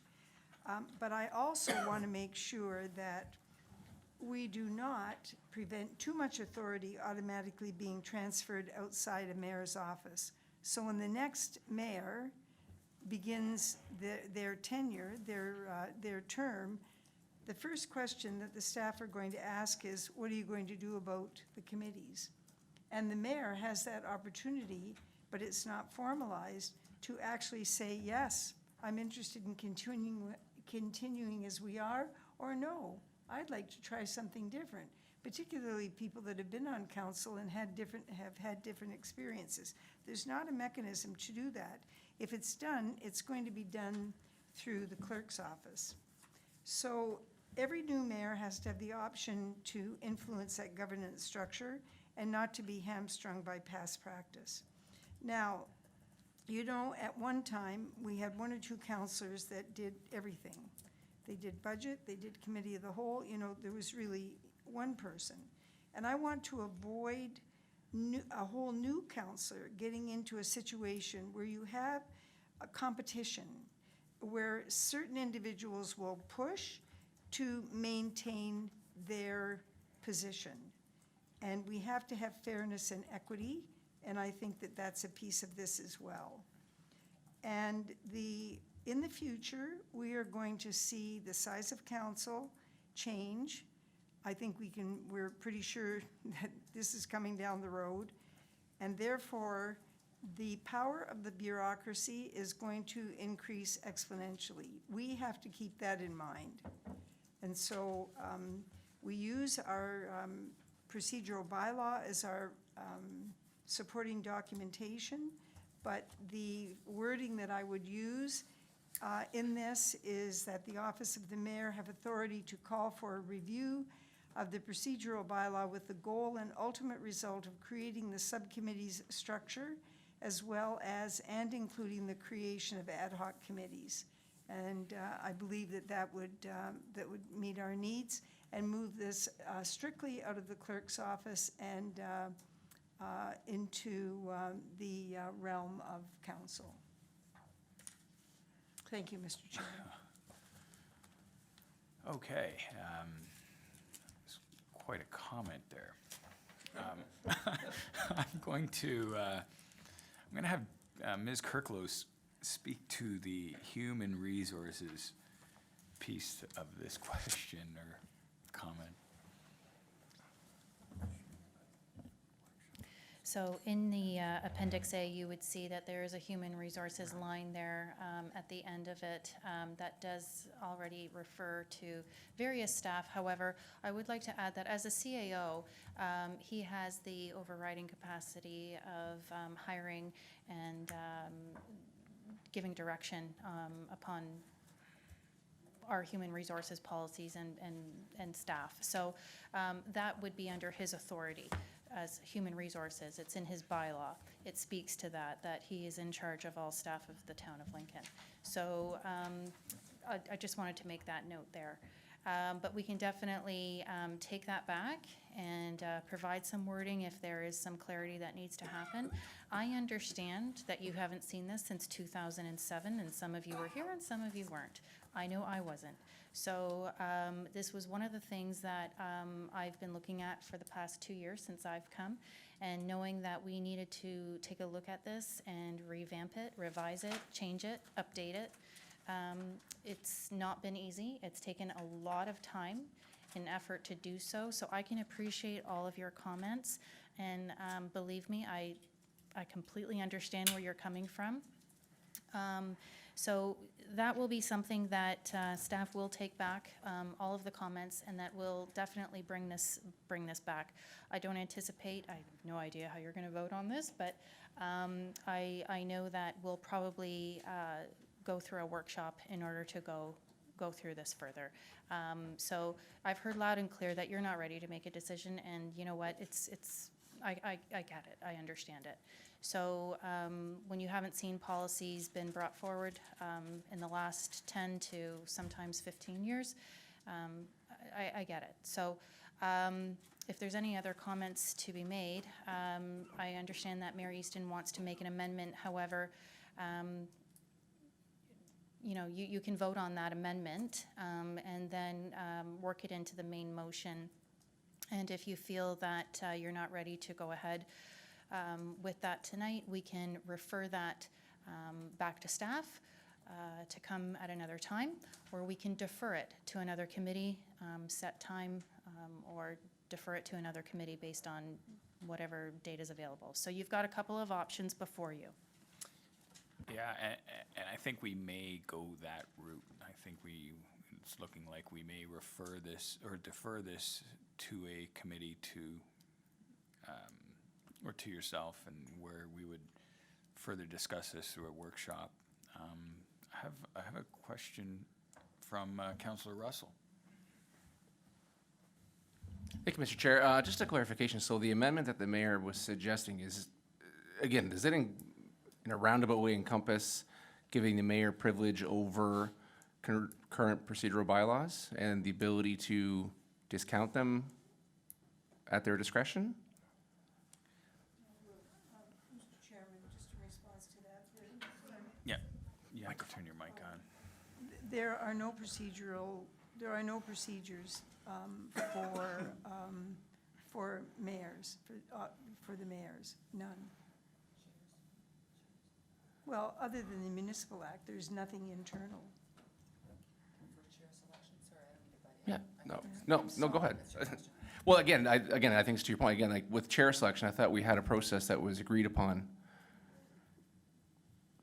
The procedural, If I may, I believe when we sat down, we agreed upon that as a council. It was a fluid, it wasn't a procedural, we created that procedure in the heat of the moment, per se. We agreed to it, and we're working with that. We as a council, I believe, and correct me if I'm wrong, can change that at any time through process. Perhaps Ms. Kirklos could address that. Not sure why you sat down. I don't know. So in the procedural bylaw, council approved the procedural bylaw in December, and it does speak to committee chair. It speaks to chair selection. It speaks to citizen advisories. I think what the mayor is talking about is creating ad hoc committees in which that the mayor would be able to preside over and determine who sits on those committees. I think that's what the mayor is trying to say. If I'm wrong, I'd have the mayor clarify. well, the wording, Mr. Chairman, speaks to the procedural bylaw providing the mayor with the authority to call for a review of the procedural bylaw, because right now, the review is done through the clerk's office. It's not done through any arm or any appendage of council at all. And that's the piece that I think is important to change. It doesn't, when I said the procedural bylaw is the operative bylaw that we have in place and that we vote on. And we would certainly continue to do this. This is not a privilege for the mayor's office, except in the sense that I can request a review. That's all, because the bylaw, or the other piece of it is already well placed, and I think becoming well entrenched, because at one time it was pretty thin on the ground. Yeah. Okay, Councillor McPherson, you have anything new to add? Yes. So should that be a separate discussion? You know, should that be outside of the delegation of authority to the staff? And granted, it's an item, but should that be a motion or a separate item? The clerk's walking away from me. She's getting her paperwork. You know where you stand. So that we deal with that outside of what this delegation authority discussion is. So just through the chair to the councillor, so there are previous delegated authority that is given to the mayor through other bylaws or other mechanisms that have already happened. However, under the Municipal Act, I'll just point out one of them, that the mayor, sorry, just give me 1 second here. That the mayor must notify town clerk when deputy mayor assignment is changed, and that speaks to the head of council.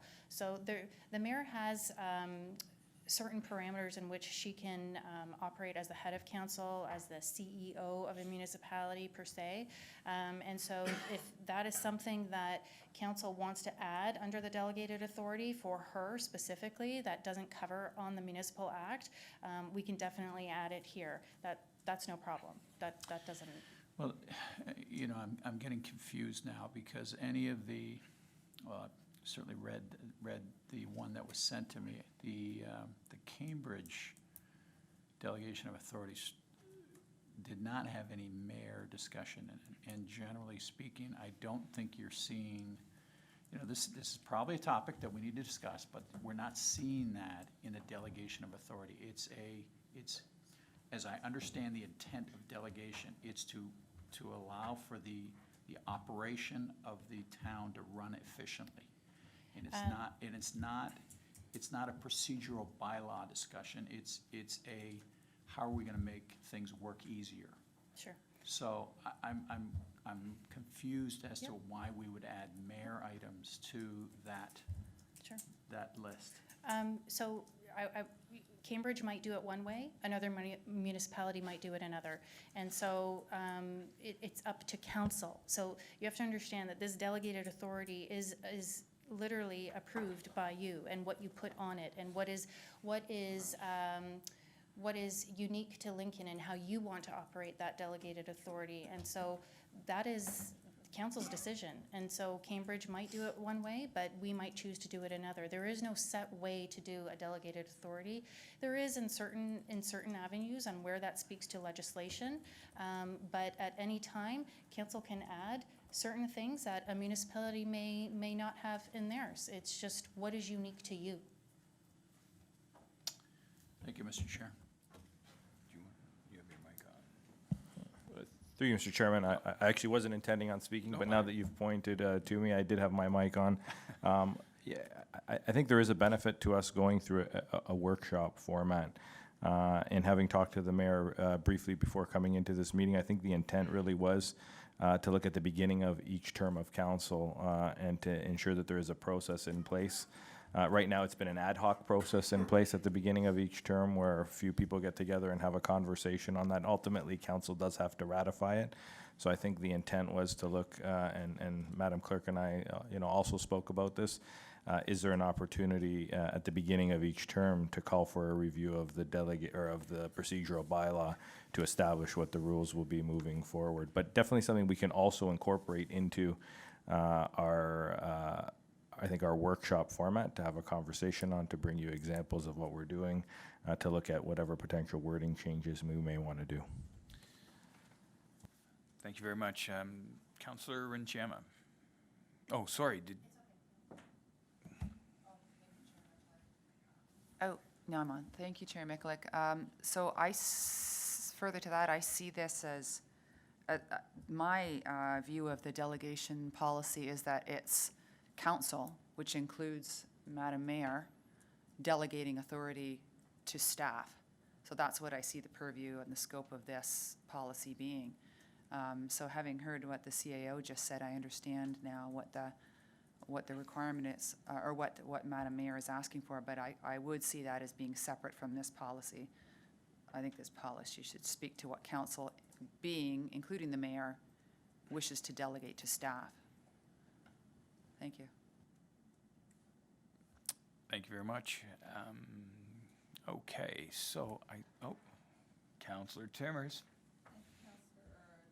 Sorry, I'm just jumping in at the last minute here. You know, as Mary Easton was saying, there wasn't anything captured on how the chairs were chosen and how that happened. And it just kind of carried on for years and years, however they were doing it. And I feel we do need to capture it somewhere. It needs to be very clear.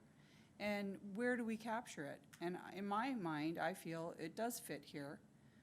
Because if it's not here, where do we put it, and where will it be there for future councils to adhere to it? So I don't know, maybe Madam Clerk can answer that. I don't know where else we can capture it. And as you said, this is our delegated authority for Lincoln. We can create it how we want to create it. And if we want to add a piece of delegation for regarding the mayor, we can do that. If we didn't, where will we capture that, Madam Clerk? Thank you. Through the chair to the councillor. So under the provision right now, under your procedural bylaw, it does state that the procedural bylaw will be reviewed every term of council or whenever required, whenever a change of legislation. And so I just wanted to make that clear. Also, if you feel that it doesn't fit within the delegations of authority bylaw, it is something that you could look to add and amend the procedural bylaw to have the mayor added in that particular form. Just in regard to the procedural bylaw, I think we do need to bring it forward on a regular basis. There's been some changes made that were made but not brought to all of council. Council didn't all discuss changes that would happen, and they've been implemented. And I just, like the chair's voting. That currently is in your procedural bylaw. But we didn't do it last year. We never had the chair's voting last year. So I don't know, I just feel if there's gonna be any changes made to that procedural bylaw, it's gonna need to come back for a full discussion by everyone. Okay. Yeah, okay, so,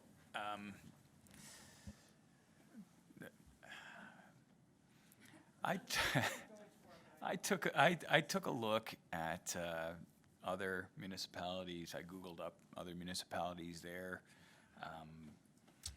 Delegated authority bylaws. It was, number one, it was tough to find other, it was tough to find other updated bylaws. They all appeared to be older and dated, and it was hard to get good comparisons. So I think that this is a very complicated subject, very deep, and we want to do it right. To say that one is good for one municipality, that must be good for us, it might be too easy to say. I think that we would benefit from a workshop with regards to both policies that we've been discussing. I'm going to seek clerk's clarification on how to move forward with that as we have motions. Okay. Okay, so. Unless she withdraws it, then we can defer everything to a workshop. So, Madame Mayor, are you willing to withdraw the amendment that you had proposed to the motion? And then we'll get together in a workshop to discuss these two procedures? And then staff will bring forward a new report. You're good with that? Ah, okay, perfect. That's good. So now, we have two reports that we have to receive. Yes, receiving's fine, but the rest of it, We have to, a workshop, I think, is what kind of. so we have to change this motion to, Through you, Mr. Chair, if I could provide some clarification, and I'll definitely look to clerks to clarify anything I may say that is incorrect. I think we do have to receive these two particular presentations. I think there does need to be a vote on the table relative to a workshop, and if, whether it's a referral or deferral, I'll leave it to others to determine the exact wording or the phraseology that makes the most sense. But I think that also needs to be voted on as well before we can move in that direction, so. And I do see the clerks nodding at what I said, so I think there's some agreement there. Thank you. Further to the CAO, so to receive and file the presentations that were provided to council, and also you would be voting separately on each item. So the clerks will help you with that, and which item that you will be voting on to refer, defer, or whatever you need to do. This is one. So why don't we put a motion on the floor to receive and file the presentation? Yep. Let's get that out of the way. Okay, both, each one? Okay. We're referring both reports. Workshop.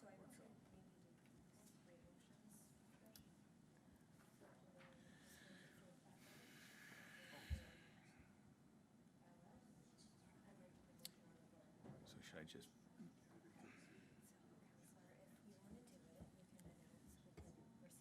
yeah, Presentations for FN and LS, and then once that goes through, then we'll do the FN report, so you would read the whole thing. And then see if somebody defers it or refers it back to staff, would be the suggestion, to refer it back to staff. okay. She's writing it down. Yeah. No, okay, well, let's start off, let's get these two out of the way. Let's receive these first. Okay, all right. All right, hold on, everyone. Okay, so let's go. I have a motion here. Let's start with this. Let's start with this motion to receive and file report FN-01-20, amendment to procedural policy. Now, this is just to receive this report that we've heard. We're not making a decision on it, whether we're approving it. We're just receiving it. We're just going to receive that report. All those in favor? Oh, sorry, I'm getting ahead of myself. I'm off script. Do we have a mover for that motion? Councillor Timmers. All right, all those in favor? All right, those opposed? It's unanimous.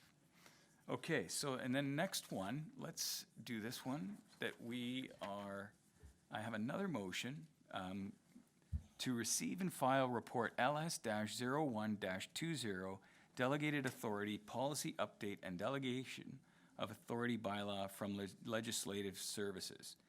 So this, similar to the last one, there's no and to it, it's just we're receiving these two reports, the second report, and we're gonna get to another motion shortly. All right.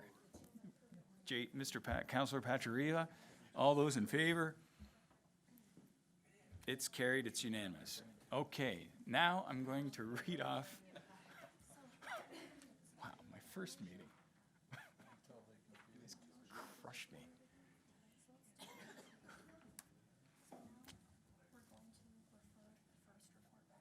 Okay, here we go. All right, so we have another motion now to refer report FN-01-20 to staff for further review. Those in favor? Oh, sorry. First time, I'm a rookie. Do we have a mover? Question, Councilor McPherson? More in that we are going to then come back with a workshop. There's another motion to direct, we'll get to that. Read the whole thing, do it in one motion. All right, here we go. It's one motion. Let's do one blanket motion that will address any concerns. So here we go. Point 1, refer report FN-01-20 to staff for further review. Also, point 2, refer report LS-01-20 to staff for further review. And a third point, part of this motion, direct staff to schedule a workshop with respect to both reports, FN-01-20 and LS-01-20. Do we have a mover? Councillor Russell? All those in favor? Motion's carried unanimously. All right. Wow, first time. Okay. I'm lost in my notes. All right. Can I borrow this for a sec? We now have concluded the General Business and Finance Committee agenda. We will rotate to allow Chair Renchema to assume the chair at this time for Community Services and Infrastructure Committee agenda. Thank you very much, everyone. Wow. Got crushed.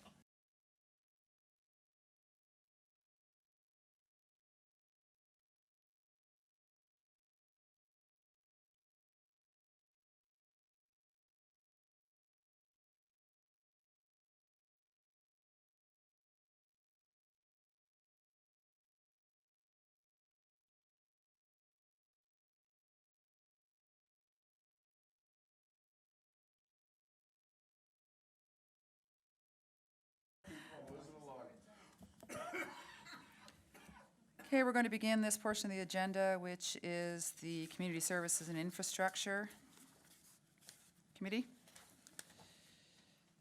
We have no delegations. Item 7.1 is delegations. We have no delegations this evening. Item 7.2 is the consent agenda. On the consent agenda, there's the Age-Friendly Citizen Advisory Committee minutes of November 7th, 2019. Would any member like to remove this item from the consent agenda to discuss? There being none, we will require a mover for the motion to pass item 7.2 on the consent agenda. Councillor McPherson, thank you. All in favor? The motion is carried. And item 7.2, reports. We have no reports this evening. Now we've concluded the Community Services and Infrastructure Committee agenda. We'll now resume with the rest of the Committee of the Whole agenda. Confidential items, we have none. On to committee remarks. Do we have any committee remarks? I have Councillor Brunet. Thank you, Madam Chair. I'm just wondering if, I appreciate that there was considerable dialogue tonight with regards to these two reports, and now we're going to have a workshop. I'm just wondering through you, Mr. Chair, or Madam Chair, we are now into our second year of this term of council. We still haven't had our corporate strategies and priorities established, and I'm wondering if the CEO can comment on when we can expect that to be finalized. Corporate strategies and priorities. Oh, I see what you're saying. Okay, thank you. Thank you, Councillor Brunet, and through to the CAO. Through you, Madam Chair, to the councillor. I actually did have a meeting this past week with Lori, who was our consultant with Leading Mind Labs that took us through that exercise. We will be scheduling a meeting in the coming weeks to finalize the various elements of that, and so council should be getting an invite shortly. Thank you, Mr. Koukopoulos. And so just, I have a comment and about the committee remarks. I know we have recently, we reestablished our procedures bylaw, and I think there's been some discussion going on now with our new chair for our new committee format that we may be looking at having another look at that, the procedure bylaw, and we may be discussing things like committee remarks. But for now, I'll tell you what my understanding is of this portion of the agenda, now that we're in a committee of a whole format. And this is that we can ask questions to staff. There will not be a discussion back and forth about the questions to staff. We can ask questions to staff. If staff's not aware of the answer, they can respond. We don't have that for you now, but we can get back to you. If we're asking for a report, or then we either do that through a notice of motion, or we can direct the question over to the CAO. Now, that's my understanding of the current procedure bylaw. Also, my understanding of the current procedure bylaw, and I can be corrected if I'm wrong, is that this is the time for us to have announcements that we might want to talk about things going on at our respective committees. So I'm going to move on to the next person. Councillor Pachariva. Thanks, Madam Chair. Given tonight's reports and scenarios, might it not make sense in the future to have the workshop first and then delve into the report? So you get a fulsome discussion, and which will probably limit the questions and expedite the agenda. If we're looking for efficiency and accountability and transparency and moving things along, I think the workshop's got to come before this. Thank you, So- Chair, Councillor Pachariva. So that's a question of clarity, I would say, to Councillor, through the earlier question. So I'm going to move that over to the CAO. Through you, Madam Chair, I think to the councillor's point, absolutely, when we have reports and I think changes like this that are complex in nature, having a workshop format where we can have those conversations and have that iterative dialogue absolutely is a good idea. So I appreciate those comments, Councillor.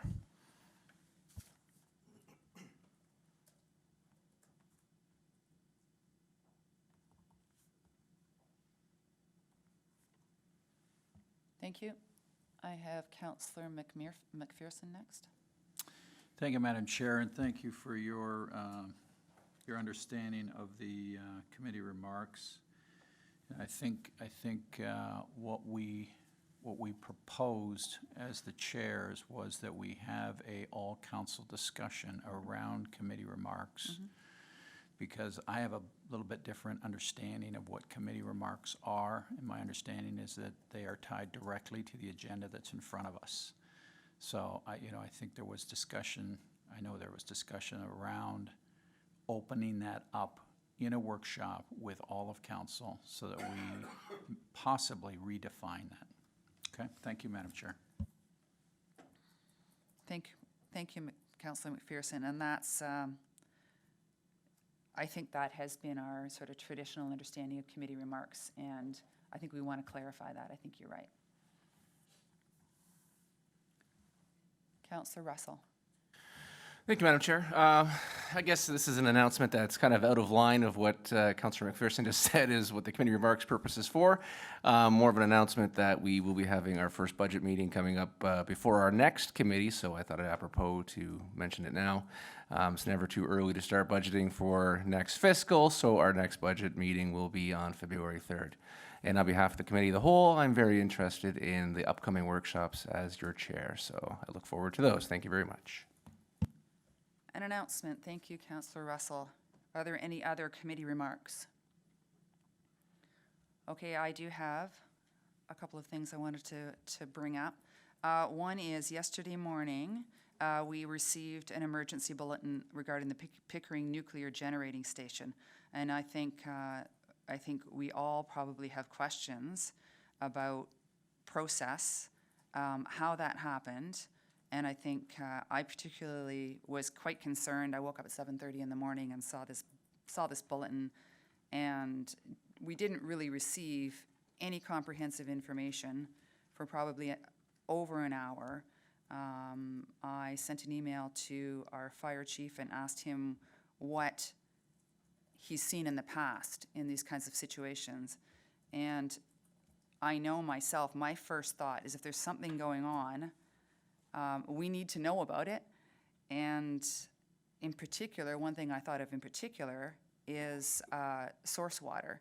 If there was a release of any kind of contaminants into Lake Ontario, we need to be really concerned about that. So I did ask the fire chief if he could give us a bit of a comment tonight about that. So I'm going to turn that over to you, Mr. Hudson. Thank you, Madam Chair. I'll be happy to make some brief comments.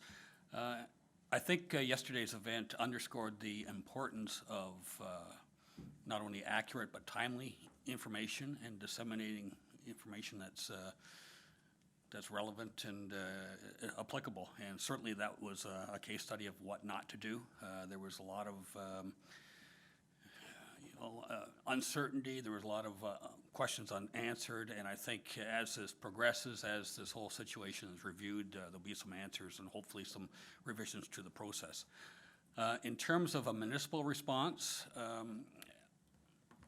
what we were actually planning on doing in 2020 anyway, even before this occurred, was having a workshop to just outline some of the various roles and responsibilities of council in the event of an emergency. I know there have been some questions about, what is our role, what should we do if an emergency does happen in Lincoln, and we have our emergency management coordinator here, who, Kathy McGrath, who we actually been working on, developing a workshop for council, and we hope to present that in the coming weeks and months to provide some further information for you.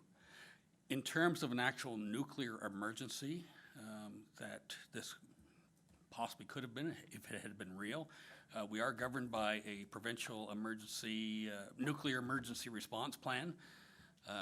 We have it right here. It dovetails into our community response plan. I'm happy to say that that is actually a very, very low risk to the town of Lincoln. We are quite far away. I think we're about 74 kilometers as the crow flies to the Pickering nuclear power plant. So we are not, within an immediate concern. Certainly it would be a concern in terms of some of the things you mentioned, Chair. But from an immediate response perspective, there's not really a lot that we can do.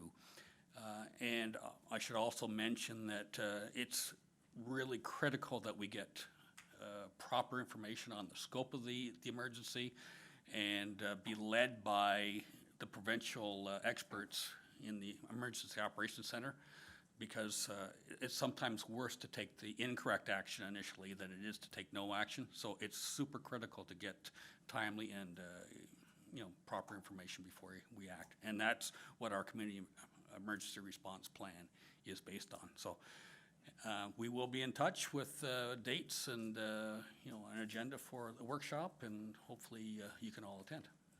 Thank you.